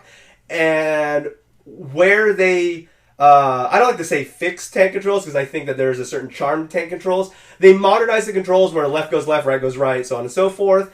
But in return, it's really easy to die in Resident Evil 2 and 3 Remake. So you kind of get give and take in where you are. So the difficulty's still there. The horror is definitely still there, especially with the graphical fidelity. You could argue it's even scarier.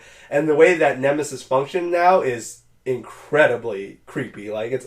You just be walking around, you think, oh, it's really calm, I'm just going to walk into the safe, bam, here he comes, and he just pops through the wall and makes you scream. There's a lot of jump scare, scary moments with that, so good stuff. In the rumor mill for Resident Evil, apparently Resident Evil 8 is set to, supposedly going to come out in 2021. We'll see. There are a lot of delays because of COVID-19, but we'll see if they mean that with the production schedule post-COVID it would work or whatever, but it's still just a rumor right now. However, a pretty reliable source that supposedly leaked this did say that an interesting tidbit about it is, even though it is going to be Resident Evil 8, it did spend a lot of its production cycle, development cycle, as Revelations 3. For those of you who haven't played the Resident Evil Revelations game, they are kind of like side story prequel stuff with Jill is in the first one, Jill and Chris, and then you have Claire in Resident Evil Revelations 2.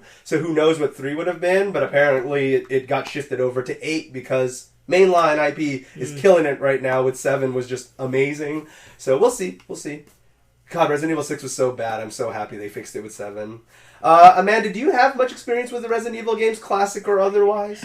I don't, actually. I do remember them, but I never played them. And so I do see that new one just came out, and I have been watching it. I just don't really have a context for what's going on. Right, yeah.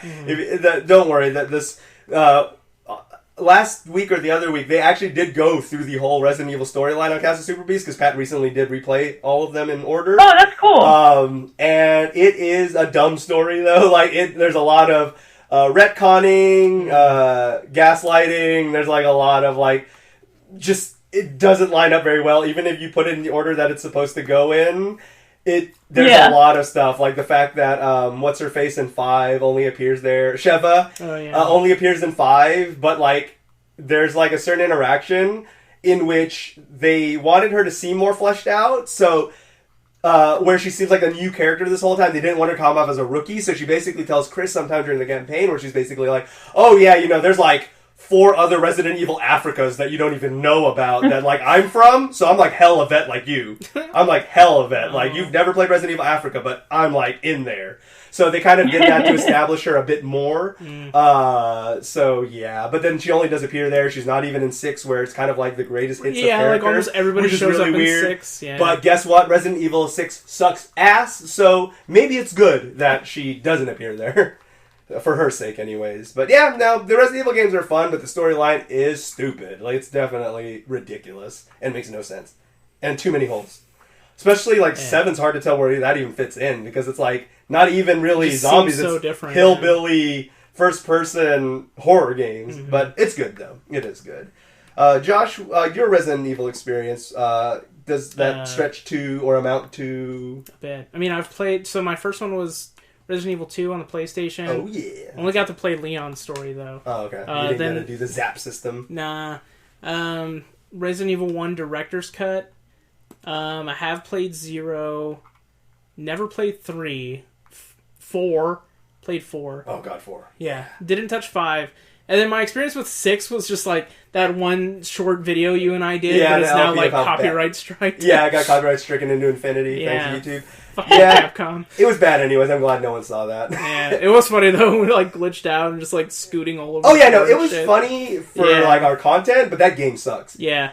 Now the thing that Josh has a gift, and it's called breaking fucking games. Yeah. You have you have glitched out some like crazy Dragon Age Inquisition is one of my favorite examples. I went through that game. Now, BioWare, Ubisoft, or BioWare EA rather, is notorious for having some jank sometimes. But I went through Inquisition with no problems. Like, within a matter of, like, a couple hours of gameplay, probably, you were just, like, slipping and sliding. And, like, what other glitches happened? Like, well, there was that one when I was playing Horizon Zero Dawn, and Aloy just, like, falls through the yeah, like, how did you even do that? like that game is so well put together. Yeah. Like, that's actually arguably one of the better put, like, what was it, Guerrilla Games, I believe, and Sony First Party? Yeah. And, like, that game is polished to hell, and I had no graphical or gameplay issues at all, and you somehow fell through the world. That's so weird. You never saw my Goat Simulator video, right? No, I never saw that. Okay. So towards the end of it, and that game's broken by design. Yeah, at the end of that, like I got all the way up to these like huge rafters, and I equipped the hydrogen tanks or whatever the fuck they are. Uh-huh. So I'm like flying off, and then I fall into this empty pool, but I just fall right through it. That's so weird. Yeah, and so broke the game with that. Yep. I don't know why this curse happens. You have it, but you know what? You know why it's a curse, though, right? It would have been a gift if you could make content creator stuff and do it on command. But the problem is, it always happens when it's least expected. You can't do it on purpose. It's why you can't be a video game tester, because you would have been the Holy Grail, but since you can't do it on command, you wouldn't pass the interview process probably, because you probably wouldn't be able to break a game. Like, they actually have a whole cert part that is perfect for you if you could do it on purpose. Yeah. I know this probably doesn't count, but I also remember when I played Bloodborne, and there's an area in Yharnam where you're in the sewers. Mm-hmm. It's pretty early in the game, and you can see the reflection of the moon, but if you just tilt the camera just right, the reflection off the water completely disappears. Oh, okay. It doesn't pan out of view or anything, just flat out gone. Now, I don't really count that as a glitch. Yeah, it's not really that's a glitch, but that's like a trick in the game mechanic to kind of fuck up a little bit. That's interesting still. That's a little honorable. Amanda, do you have any memorable game glitches, or anytime you've fucked up a game when playing one?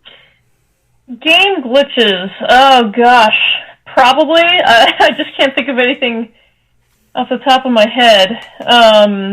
Did you glitch Mega Man 1? No, not necessarily glitches, but like stupid things that have happened. Yeah. Mm-hmm.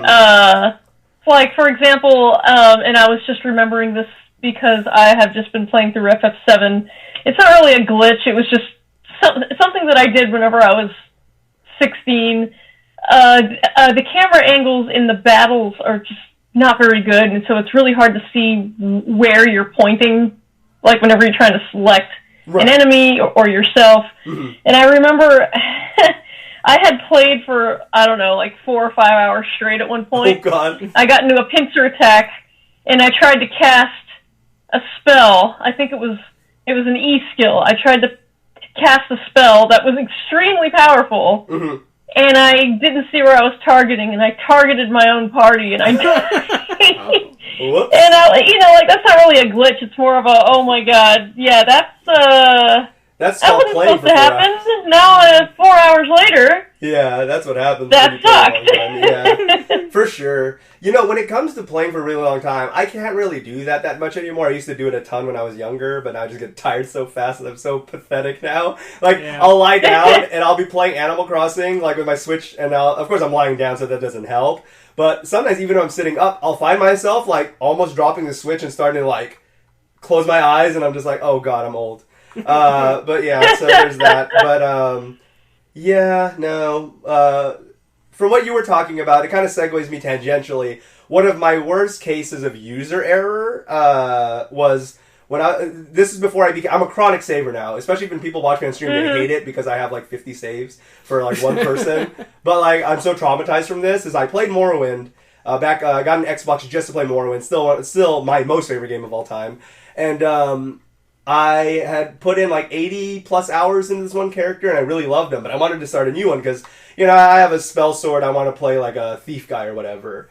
Fired it up, played as him for a few hours, saved over my like 80 plus hour guy, and poof. All that progress, all that work, just gone. And I couldn't revert it, there's no way, it was never coming back. And ever since then, I backup save as much as possible. If I got 4 slots, I'm doing overflow. I'm rotating. I rotate my save now. And I always do it like, you know, I did, slot 3, then 1, then 4, then whatever, so on and so forth. I just have to now because I'm so scared. And it's helped out sometimes. There was one time I did break Judgment, actually. I glitched out when I was playing Judgment, I glitched it out and the quest wouldn't progress. Thankfully, I had a save from like 15 minutes ago. And boom, lost 15 minutes of my time instead of hours of my time. Yeah. So it's really OCD, and it doesn't help that I have actual OCD. So it's like, not always like, you know, it's a little excessive sometimes, but I've had more cases where it helped than cases where I'm like, oh, well, I have 100 saves, I can go back every 10 minutes. Like, that's never really hurt me. Yeah. Other than, like, taking forever because I keep saving. I do that shit with, like, Fire Emblem. Mm-hmm. Or, like, before I have a tea party with a party member or something. All right, let me save. Just in case. Yeah, because, oh no, failed tea party. I clearly don't know about their personality enough. Let me reboot Rewind! This. Yeah, Mr. Rossetti is just losing his mind if he still had a job, unfortunately. But, yeah. Speaking of Mr. Rossetti, since Mallory's not here, dirty time jumpers. All right, look, let's set the record straight. You can time jump if you want to. Guess what? You can use infinite live codes in any game you want to. It's cheating. I'm sorry. When you're going through and you're progressing the game, for those who don't know what time jumping is, I just jumped into an Animal Crossing tangent all of a sudden. In Animal Crossing on Switch, you can disconnect from the internet so it doesn't auto-adjust your time for your region. You can fast forward time, and basically, for those of you who are wondering, how did that person recreate Hyrule? How did that person recreate Sect of Hong Kong? How did someone do like an accurate thing of like Japan? It's because like 3 days into the game, people were advancing the time clock to like do weeks, and like they were getting items and stuff that you weren't supposed to be getting yet, and then that's why. It's like when I went to Mallory's town, she already had Celeste there, and that's not supposed to happen until I believe it's about like almost 2 weeks into your gameplay. But she already had Celeste there, so I was just kind of like, how did that? Then I did a little bit more research, and it's like, oh, dirty time jumping fucks up your game file to like time is moving at an unnatural speed in your world now because you keep going back and forth. So it's cheating because you can also use it to get like all the iron you need. Mm-hmm. Oh, I'll just fast forward to the next day because I need more iron. Then the next day, more iron. The next day, more iron. So it is cheating, guys. Let's face it. When you're manipulating the game, yes, Nintendo hasn't patched it out yet, like they patched out the Duke glitch. But when you're tricking the system and game to do something to progress faster than everyone else, it's still cheating. I'm sorry. In my book, that's still cheating. So do it if you want, but you're a cheater. That's all I'm saying. One thing we also forgot to tack on last time was we talked about the Nier prequel that's coming out for PC. And then we talked about the Nier coming to Xbox One and stuff like that in its full glory on Game Pass. But what we did forget to talk about is there is also a game coming out for a new Nier game that is coming out for iOS and Android. So a ton of Nier investment all of a sudden, which is great because Automatic Tomatoes did really great. So good on Nier for getting some really delayed, because the original one was like a really obscure game that no one really played. So it was nice to see. It's a cool universe, so it was nice to see Nier Automata, which is a fantastic game, get its respect and have some I spin-offs still need now. to finish that third playthrough. That is a game where multiple playthroughs really is necessary. Yeah. Like, actually necessary. It's not craziness. Amanda, have you played any Nier? Oh, and you have a PS4, so you probably, and I doubt you played the very obscure Yeah, PS3 unfortunately one. no, but I have been, I am always watching streams on Twitch, so I have been, let's see, there's a lot of Animal Crossing going on. Yep, definitely. Unfortunately, I don't really own anything modern. But I have a lot of stuff to play. Like, I want to go through and play games that I never played before, or replay stuff that I like. I mean, yeah, absolutely. No, there's a lot of stuff. I'm also just busy in general. Yeah, there's that too, for sure. But it is nice, though. You're actually more caught up to speed and at least knowing about the games we're talking about than a lot of our guests. Yeah. And it's because even though you're vicariously experiencing it, you're still pretty up to date, though, because you have seen a lot of these modern games that most of our guests, when they come on here, they're like, a lot what? of them are retro gamers or don't have time to play anymore. They're kind of like, what game? Like, I feel bad sometimes because some of our guests really strike out when it comes to modern games. Like, we were talking about, like, FF or Chrono Trigger. They're all on board, but they have no idea what's happening in the video game world now. So, it's understandable. It's really oversaturated. And this one streamer I watch, Erin, on Aaron Plays, she did talk about it. Like, the reason is, it's not like she's really anti-modern games. It's just there's so much stuff. For example, she was always a Nintendo person growing up. So she's still exploring a lot of the Sega Master System and Mega Drive collection that she never got to play growing up. And there are literally hundreds of games that she can still catch up on there. Then she can go to PlayStation and catch up on hundreds of games that she never really played on PlayStation and so on and so forth. That's sort of how I feel about it, too. Like, there's a lot of RPGs for the PlayStation that... There's just so many that came out for PS1. Oh, yeah. And I've been curious about them, but...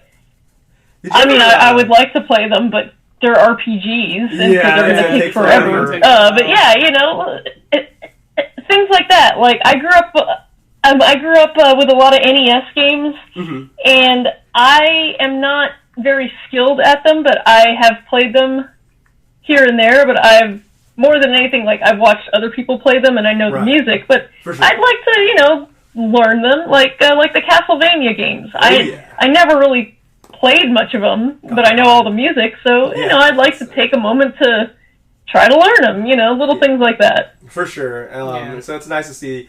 Then with the fact that they keep releasing retro games, not just as a cash grab, but it's nice to see them transcend generations. For example, on the modern consoles, PS4, Xbox, and Switch, you can get the Contra or Castlevania collections, which have, in a nice $20 bundle, an easy way to grab, like, all the Castlevania games up to, like, Bloodlines, and then all the Contra games up to, like, including the Japanese versions of Super C and stuff that never came out here and are different.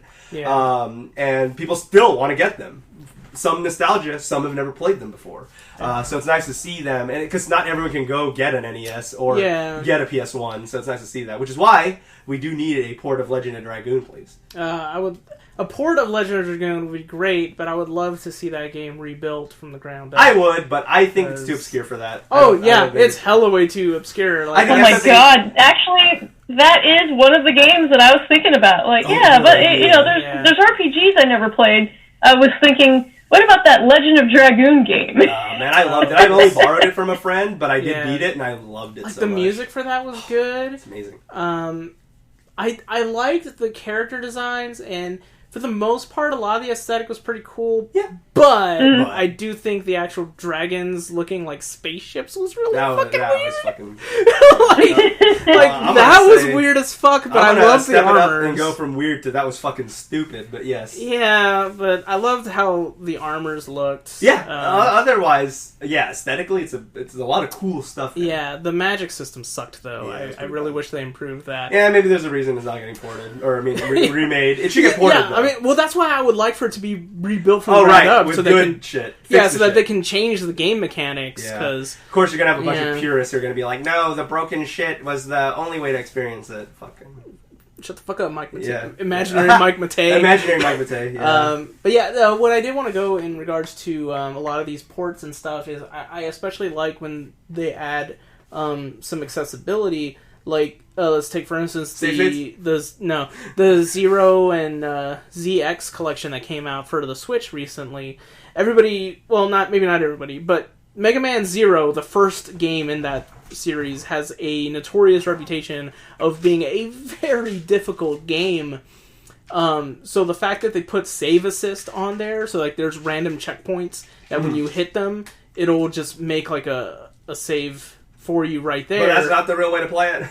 Yeah, shut the fuck up, anybody who literally thinks that shit. So many people. Yeah, but it really makes it a lot easier, and even on the Facebook group for Mega Man fans, I've seen a lot of people they're like, played with the save assist on, you're gonna have a much better time, because it's just frustrating without it. Especially towards the end, there's some platforming bits where, holy shit, like I was getting frustrated even with the save assist, and they put them like quite a bit, so like they would have them in the middle of the platforming sequences, moving platforms, enemies shooting shit at you.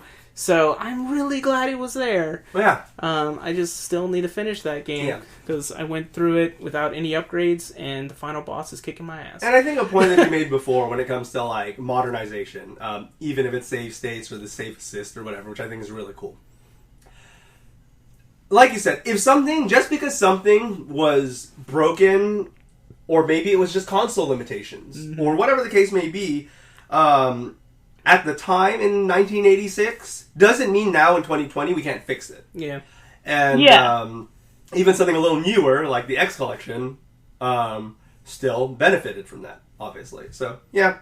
I think that, like, as long as you're just not straight up literally cheating, where you're like, I beat Contra but I hacked it with invincibility. It's like, well, you didn't really beat Contra then because you're actually cheating. Also, another cool thing, too, is that a lot of Mega Man games, it has a big speedrunning community. So one thing that they added with the Zero Collection was the, I think it was the Z Chaser or something like that. So it's kind of like a speed run like leaderboard. That's cool thing. So for people who are into that, yeah, it's like they know what they're trying to cater to. That's an interesting community because I could never personally get into it. Because it's not good enough, but because some people like, especially when you watch this Ocarina of Time or whatever, and they're like break the game or like fall through the world or whatever. I never got that community where you're literally trying to do anything you can to beat the game in like 15 minutes, like or beat Ocarina of Time in like 15 minutes. It's like, okay, but it's not real. You didn't. Yeah, I don't understand how that's fun, honestly. Yeah. Like, it's probably fun for some people, but it would not be fun for me. It's definitely a niche community, because I don't get it either. Like the Mario 64 speedruns, where you have to through the door and then do that weird thing with the stairs. Yeah, like one of the things that sticks with me, I forgot it was Ocarina or Majora's, but it's the one where like there's that dude who blocks your way, but there's a way to manipulate him. You can get past him, and that saves like a shitload of time because you have to do a certain quest or whatever. Yeah. That's just weird. But it might have been Ocarina. Yeah, that was an Ocarina, right? Yeah. I think so. Yeah. Yeah, I have... the one thing that I couldn't get into, because even though they have those type of speedruns, they still have categories of speedruns without it. Yeah, beating it legitimately as fast as you can. Yeah, now what I find weird are those tool-assisted speedruns. Like, I remember a friend told me, I'm watching this tool-assist speedrun of Final Fantasy IX. And I'm like, well, how the fuck do you do that? Because all the fights are RNG based. Yeah. Oh, well, with tool assist, there's no random encounters. I'm like, so... That's not really... So what's the point? Yeah, I was like, so you're not... That's just so you can smash through the dialogue faster. Yeah. That's all it really is. I always thought that was real weird, so... fucking weird. Yeah. And for me, I'm just like, well, why are you trying to... What's the point? Why are you trying to speedrun a game like that? I mean... Mario, like a platforming game like Mario or, Donkey Kong 64 or, Makes Mega a Man. Sense because you go left to right and you're just trying not to die. And it's also not heavily narrative driven. Yeah, it's not, yeah. Yeah. Which, like, Final Fantasy kind of is. That's like the whole point of Final Fantasy, basically. Yeah, so I don't know. I find that shit weird. That is weird. I don't get it. Alright, before we alienate everyone who's listening by calling all of them weird, watch them all be speedrunners, they're the only people who listen. But yeah, so Final Fantasy VII leaked early for some people, because some people have been playing it for over a week already. Square does say that there's no fixed pattern or region or anything to it. They have no idea why, but for some people unlocked early, please be considerate is all they ask. But there was no weird pattern. There wasn't like everyone in California got it or whatever. They said they couldn't. Oh, okay. I was wondering why some people said that they had it early. Yep, and some people did, but they don't know. Like, it just unlocked early for some people. They don't know why. They just said, just don't be a dick. One thing that was interesting. So we talked months ago. I forgot it was either. I think you were already in the podcast at the time, but.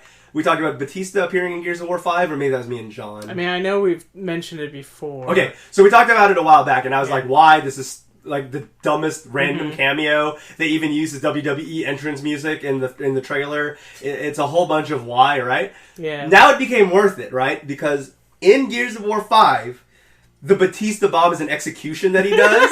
And you pick up the enemy. For those who don't know and don't watch wrestling, the Batista bomb is basically one of the many weird sexually ambiguous moves that wrestlers do, where you pick up the guy, you put his like crotch in your face for some fucking reason, and you raise him in the sky and you kind of like throw him down on the ground and you slam him, and it's a very... It looks like a wrestling move, right? It adds to that adrenaline rush, man. Yeah, but the fact that you can do that in Gears 5 and you can like finish off someone with Batista and they just explode into gore is fucking hilarious. It's great. I do like Batista. I just found his random, actual, pointless inclusion in Gears 5 weird. So, yeah, but... I mean, I remember seeing the trailer where he, like, opens the case and there's the COG armor, and I'm like, what the fuck is this? Yeah, it's such a dumb trailer.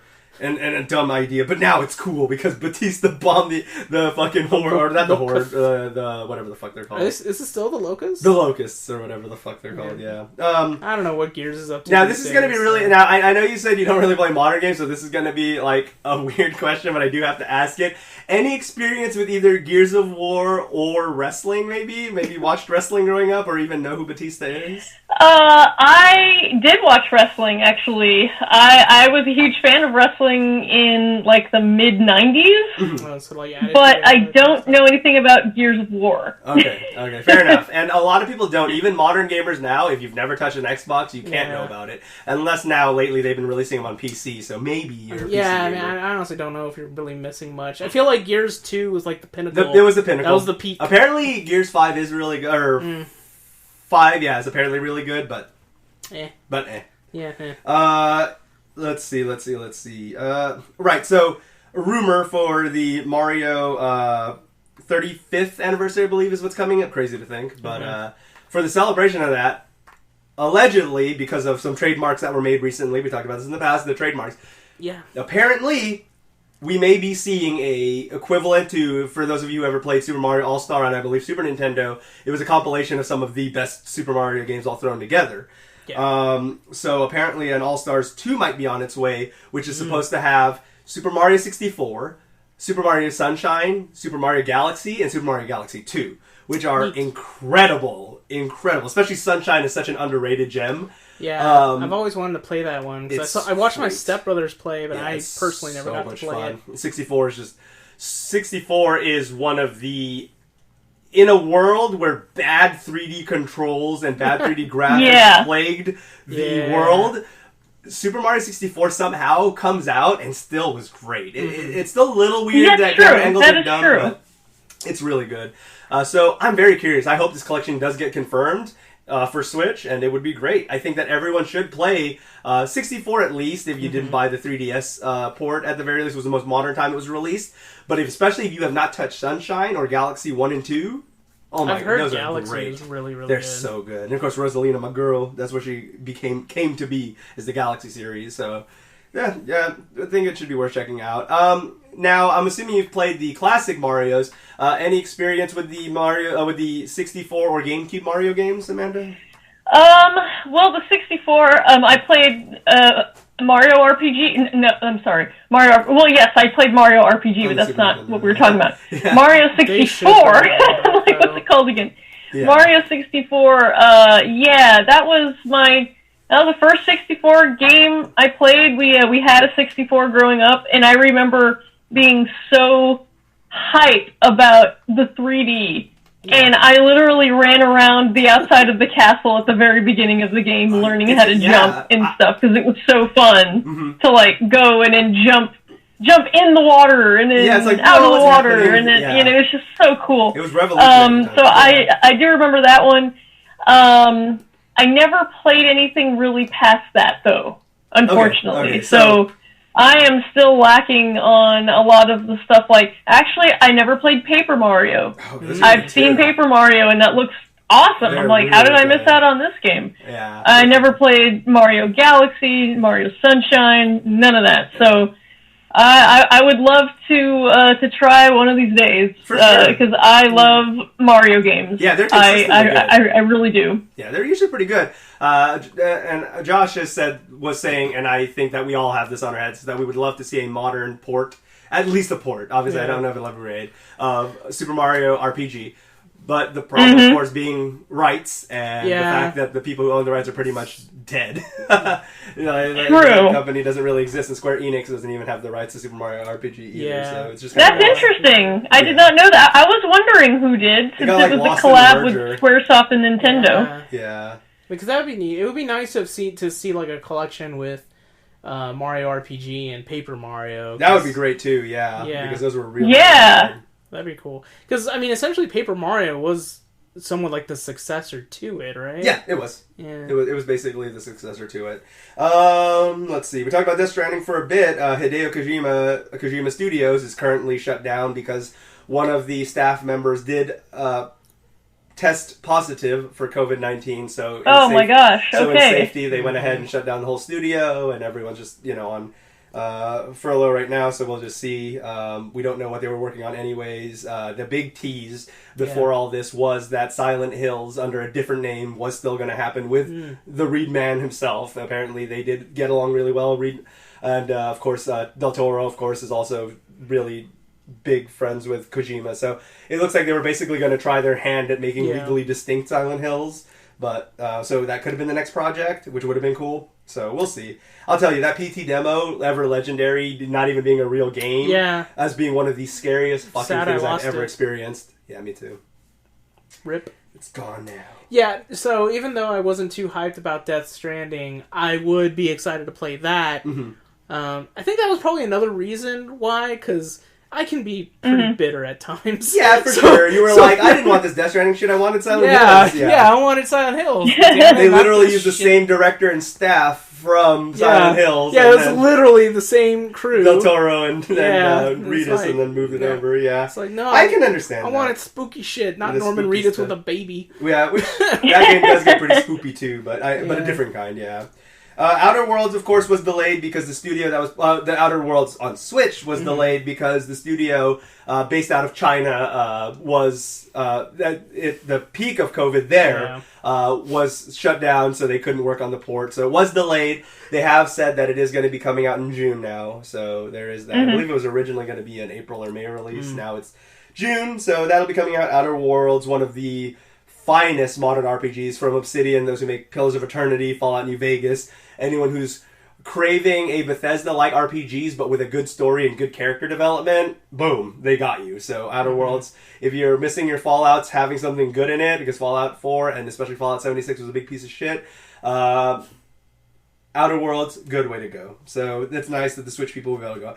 They seem to be really putting a lot of care into the port of it, so I'm very excited to go from there. In fact, I think it was, what do they call, Virtuos Studios? Other than Outer Worlds, the reason I'm very, very excited is they did the Dark Souls Remastered port as well as the LA Noire port, which were both very solid. And we've seen some good ports by other companies, like Witcher 3 with CD Projekt, and then, of course, Doom with whatever third-party company did that, because we all know that wasn't fucking Bethesda, because Bethesda's a bunch of idiots. So, yeah, very excited to see, because I'm sure the quality will be there in the port for Outer Worlds. Play and Trade, a Canadian retailer, recently leaked, supposedly, it looks like they may have accidentally leaked the alleged PS5 price. Now, we talked about how they did say that it basically will cost them about $350 to $400 a unit to produce. They apparently listed it for $400 retail. So that would be very interesting if PlayStation was playing a dangerous game, but they did do it with the PS2 and the PS4 by selling it at cost, which will take them a very long time to make any profit. But in a very competitive market right now, where the Xbox Series X is looking to be pretty pricey, it looks like that will probably line up with my $500 to $600 console prediction. I still think that it could become a $600 console when they run the financials, but if PlayStation really makes the big dick move and undercuts Microsoft by $100 to $200, not just do I think PlayStation was already going to outsell Xbox anyways, I think this will really make a hard argument to get an Xbox at this point. And if they keep killing it with the exclusives, yeah. For sure. I mean... yeah. Because my concern with this new Xbox, it just kind of seems like, well, if you're already playing on PC, why do you really need it? Yeah, exactly. You know? The only thing I can think of is your nice rig broke, and this is a big upgrade from what you had. Yeah. And it's much cheaper. Yeah. That's the only real thing. We'll see. Or, I mean, with that ability to be able to play your stream library, it's like, okay, well, I'll PC game in my room, but say I want to chill in the living room or whatever. Yeah, and I know with a fucking tower. Yeah, you can have it set up there. Like, I can see, practicality with that, but otherwise... Yeah, we'll just have to see when it actually comes out. Yeah. Speaking of Xbox, Cyberpunk did mention that they're not a fan of selling next-gen versions of games that just came out on the current gen, because they have said that Cyberpunk, despite the delay, is going to be a current-gen game, though, and it's just to tweak it out for good, it to be good here. They did say, though, that the obvious coming Xbox Series X version of it will be a free upgrade for existing Xbox One owners. Okay. So if you buy it on one, they don't believe in charging you twice to get it on the next gen. PlayStation has yet to say anything, but they have said that for Xbox One to Xbox Series X, it will be a free upgrade. So nice. That good on one them. game I am pretty stoked about. Yeah. I am glad to get pushed out to September, because I was going to end up getting that and Final Fantasy at the same time originally. So at least there's that. Yeah. Last of Us 2, a weird thing happened with that. So they did say that the game was pretty much almost done. That's what they did say end of last year. That it's basically ready to launch. Now they've said it's been delayed, but not just delayed indefinitely, which is weird. Yeah. Now, Sony, it's a Sony Naughty Dog production. Here's what it seems like. Here's the skinny on what... I don't think this is me sleuthing too much. I just think it just seems so obvious. They say that it has nothing to do with the game's production, that it's pretty much already on track, already pretty much ready to be pressed and go. They want to... quote-unquote, deliver a quality experience at launch for people. Here's what I think it is. COVID-19 has made a lot of people jobless.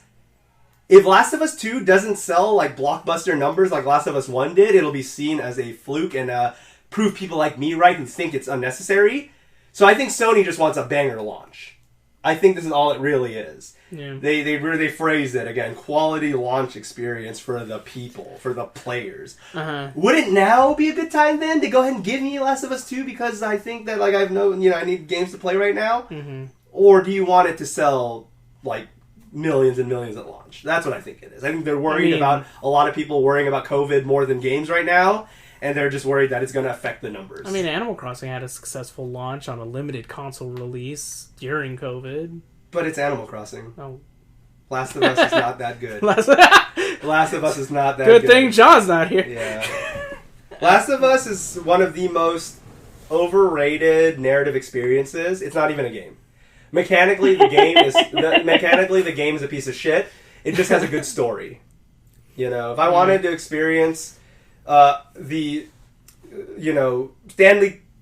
Kubrick like writing quality with controls that equate to the quality of the room, I could do that. It's called Last of Us. Press also X to high mark. The also problem with it is the fact that Last of Us 1 just ends where it just ends. It's not necessary to have a 2. Yeah, that's the thing that I'm the most butthurt about. But anyways, that cash grab, homie. Exactly. So that's what I think it is. It's just they're worried about numbers. They want to basically they want to say that it outsold Animal Crossing, which I don't think it could do right now. I guess. I mean, with it's really hard to say, because why else would you delay a game that's done?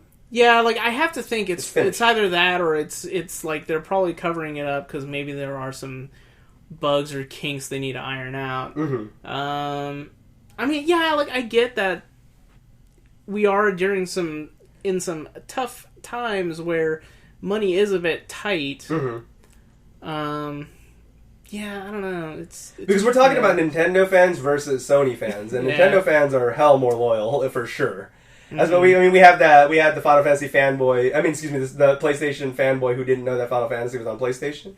But other than that, so there are people like that exist. Some cringe Sony fanboys, but at the same time, like I don't know. I just don't think Animal Crossing and Last of Us are in the same department. I don't even think they're in the same neighborhood. You know what I mean? Or city. Like Last of Us has a little the little plastic cup, and they're walking around in an alleyway asking for change. And Animal Crossing's in its big ass mansion saying, "Hey guys, I got my Ferrari." Anyways, no, it's not that guy. Fuck that guy. Hey, remember when we had our E3 press conference and they played the guitar? Wasn't that neat? Wasn't that cool? Speaking of not cool, Bethesda has announced that they're not going to have a digital showcase like everyone else will be doing in lieu of E3. There's two things I can think. One is that Bethesda just can't be fucked to do it, and we'll just announce it on Twitter and do whatever. Or they have nothing to announce, and Bethesda is not really working on anything other than the next Blades, Elder Scrolls Blades add-on. Yeah. It's going to be another cinematic map rendition of fucking Elder Scrolls 6. Basically. That could just be that. Yeah. Phil Spencer at Xbox or Microsoft/Xbox has said that the Xbox Series X will launch despite COVID's not going to stop it, and no title's going to stop it. So if there's an anticipated launch title that's going to happen, even if that gets delayed, they're not going to delay Xbox for it. They said that it is coming out this year no matter what. Fire console, no games. Yeah, they have said that. Hell, they've already done that 3 times already. So they are gonna. They basically were just like, yo, COVID doesn't matter. Production's still on. They did say though that the Thanksgiving promotion flyers that promotion shots that came out was a flaw. That it is holiday 2020, but they didn't say Thanksgiving specifically. Yeah. Knowing Microsoft, I could still see them doing it on Thanksgiving and being like, oh well, we just found it like opportunistic to do. It was a prank. It was just a prank. We pranked you. Yeah, I don't know. That shit's weird. We're almost to Pitchford, but before that... God, man, Randy Pitchford's such a piece of shit. Yeah. Virtua Studios, who we did talk about already, that is working on the Outer Worlds, and then did work on Dark Souls Remastered and Elder Scrolls, Jesus Christ, and L.A. Noire for Switch, did say, though, that because of how smoothly everything's going, and if Outer Worlds does do really well, they are very, very open as a port studio. Give us more projects. Like me, I'm I want to see Sleeping Dogs on there. I want to see Morrowind and Oblivion on there. They're basically like, give us these projects because obviously we're pretty good at it and we want to do more. Sleeping Dogs would be I'm pretty excited. I would love that. One of the most fucking underappreciated games of our time.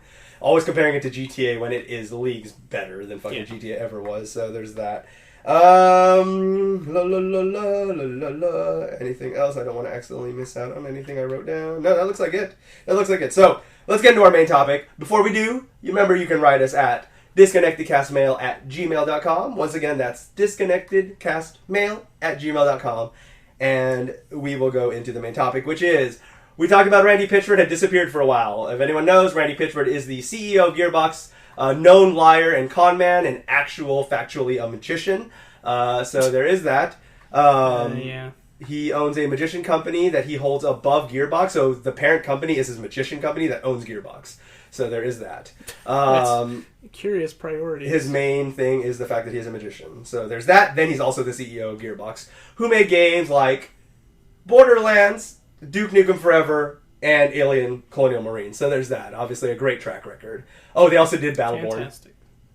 They also did Battleborn, so great. So obviously they have one good series. They do have Borderlands. Borderlands 3 sold really good, despite the fact that it's a game that I felt came 15 years too late. It is, or 12 years, or however long it was between 2 and 3. Yeah. I felt it was unnecessary. I felt it was late, but everyone apparently really liked it, especially Borderlands fans were happy that it came out. And it did great. Now, the problem with this is the fiscal year bonuses are supposed to be coming out. And the way the people that work at Gearbox get paid is that they get a less than industry standard salary in return for royalties. Now, everyone was really excited, especially during COVID time, that Borderlands 3 did amazing. So big checks are coming, right? Wrong. They're not. So they are going to still be getting bonus checks, but they are a fraction of what was expected based on the performance and what royalty checks should have been for Borderlands 3. And to which the following explanation, which is just corporate fudge number bullshit, was given, is that, well, it did do good, but it still could have A, done better, B, $95 million had to be recouped because they kind of already had to rework stuff on the game. It did take a while to come out. And then another $140 million was also used to recoup for DLC. That also had to be retweaked. They also did switch engines from Unreal 3 to Unreal 4 in the middle of production. And all this other stuff where there were a lot of road bumps to finish Borderlands 3. According to them, that's their big explanation as to why the bonuses are going to be lower than expected. Yeah, like apparently even though they sold well, they still didn't meet their predicted sales number. Right. Which I kind of think is BS. Yeah, they basically raised the hurdle at the last second, basically. Yeah, it's so dumb when now, they do that. Let us note that this is the regular staff who are being affected. Now, CEOs, and especially Randy Pitchford, are still going to be getting their full yearly salary and bonuses. Because, hey, Borderlands 3 did great, so they did perform well. So it did great, asterisk. They do get their stuff still, so that is one of the shady things. People that were in the big board meeting did claim that Randy Pitchford did say that basically the way they were going to break this to people is that if you're not happy with it, you can leave. Yeah. What really sucks the most about this is, back during those times where... you have the argument, don't buy Borderlands 3 because Randy Pitchford's a piece of shit. And then people told me I was wrong. Well, not necessarily that, but their motive was, well, I want to support the developers. Yeah. Well, guess what? The developers aren't Guess what? You didn't support fuck all. Yeah, they're still getting screwed. So it really fucking sucks. It's really bad, and this is why I warn people about stuff like this. Now, I do get to do my muscle man, take my shirt off thing, and stand on top of a hill and go, woo! Because I was right. That your support didn't mean fuck all, and you guys should have tanked Borderlands 3. But, it sucks. It sucks to suck. Yeah. I mean, people had to get this wake-up call to see the truth. And what's really sad is some people still aren't going to see the truth because they're not going to care that this happened because they got Borderlands 3, right? Yeah. Pickle Rick's in the game, so, I mean, it's good. I especially hate the whole, and this isn't just with Gearbox. I mean, even though this is in context with them, but just the whole mentality in general of the whole, if you don't like it, just leave. Especially right now. Oh well, yeah, especially right now. But even if we're not under this blanket of COVID-19, so Gearbox is where, Dallas, right? I forgot where the fuck they're. It is Texas, isn't it? I could have sworn. I'll look it up while you're talking. Then. Yeah, I have a feeling it is, but. Okay. Now, I remember people throwing this argument at me in regards to NetherRealm Studios because there was that article where one of the staff members had to Frisco, Texas. Okay, so Texas, yeah. One of the developers for NRS had to go to a lot of therapy because they essentially got PTSD from witnessing so much gore. Yeah, the fatalities were insane in that game. And some people were just like, well, I mean, you're working for NRS, what do you expect?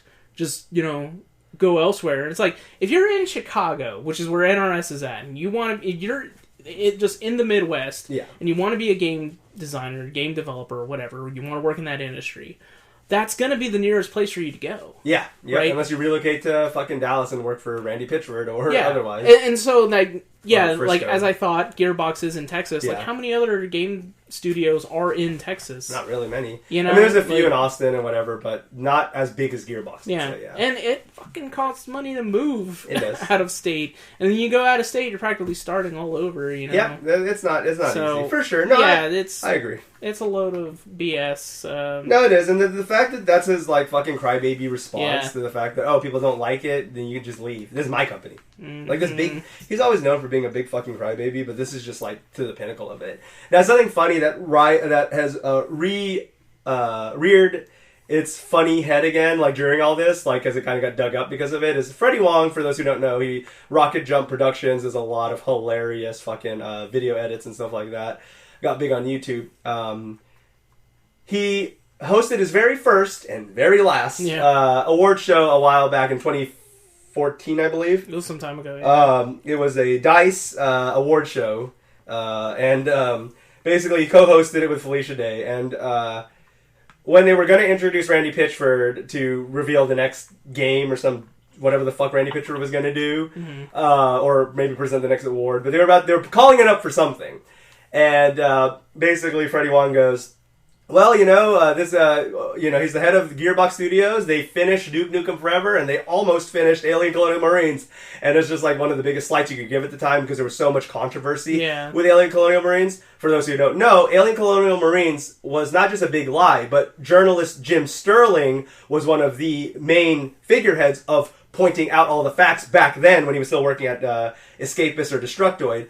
Jim Sterling was the leading head that brought the gore to the front of how much of a lie, and he pieced together everything and put together clearly that Gearbox did lie during all this, which is why Randy Pitchford has a never-ending hate for Jim Sterling, and even in one interview tried to bait the interviewer into talking shit with him about Jim Sterling. So a combination of all these things, and it was just hilarious. And ever since then, Freddie Wong was never once again asked to host anything ever again. So there is that. Fuck freedom. I guess freedom of speech doesn't exist, I guess. There's that. It was a hilarious slight, though. Felicia Day, of course, makes this oh fuck face, like, after he says it, because she realizes what he just did. Yeah. And, of course, she's been invited to stuff still, just not him. Yeah, I haven't heard that name dropped in a while. Yeah, no, it's been a while also. Yeah. But she definitely did stuff past 2014, so, yeah. I mean, that's that. Randy Pitchford's a piece of shit. There's not much room for... unless someone wants to defend him, but I mean, not really. Definitely not anyone with any morals. No. It's just a really fucked up thing, especially right now more than any, where a lot of companies are, you have CEOs who are taking pay cuts, you have people who are giving temporary raises or whatever to help out in this time, even paid leaves. He's doing the opposite. He's still just lining his pockets to the brim and basically telling people what you're going to do about it. Yeah. And the fact that the CEO of this company, that's his addressing the situation is just, well, you can leave. Is just probably one of the shittiest things you can do in response to what is clearly a fucked up move to begin with. You don't even try to fucking damage control. You just say fuck it. Yeah, that's his big fucking thing. Now, Amanda, there's a lot of words that came out of our mouths right now. I know. It's all right. Cool. But, yeah. Well, no, I mean, thank you guys for having me on. It's a really weird time right now. It is. In general, a lot of stuff is weird. Things are getting canceled. Things are getting delayed. People are actually getting sick, and a lot of money is being lost just in general. I'm pretty sure these big companies are losing money, but I don't know. I mean, a lot of large companies do have the capital. For stuff like this, and it's really good that some of them are opting to take care of their employees. Yep, you're really seeing now companies' true colors and how they treat their people. Exactly. All right, then. I was like, don't get me started on the healthcare industry. Let's not get started on that tangent. We'll keep her up until freaking 6 a.m. Yeah. All right, Amanda. So that was Amanda Lepre, everybody.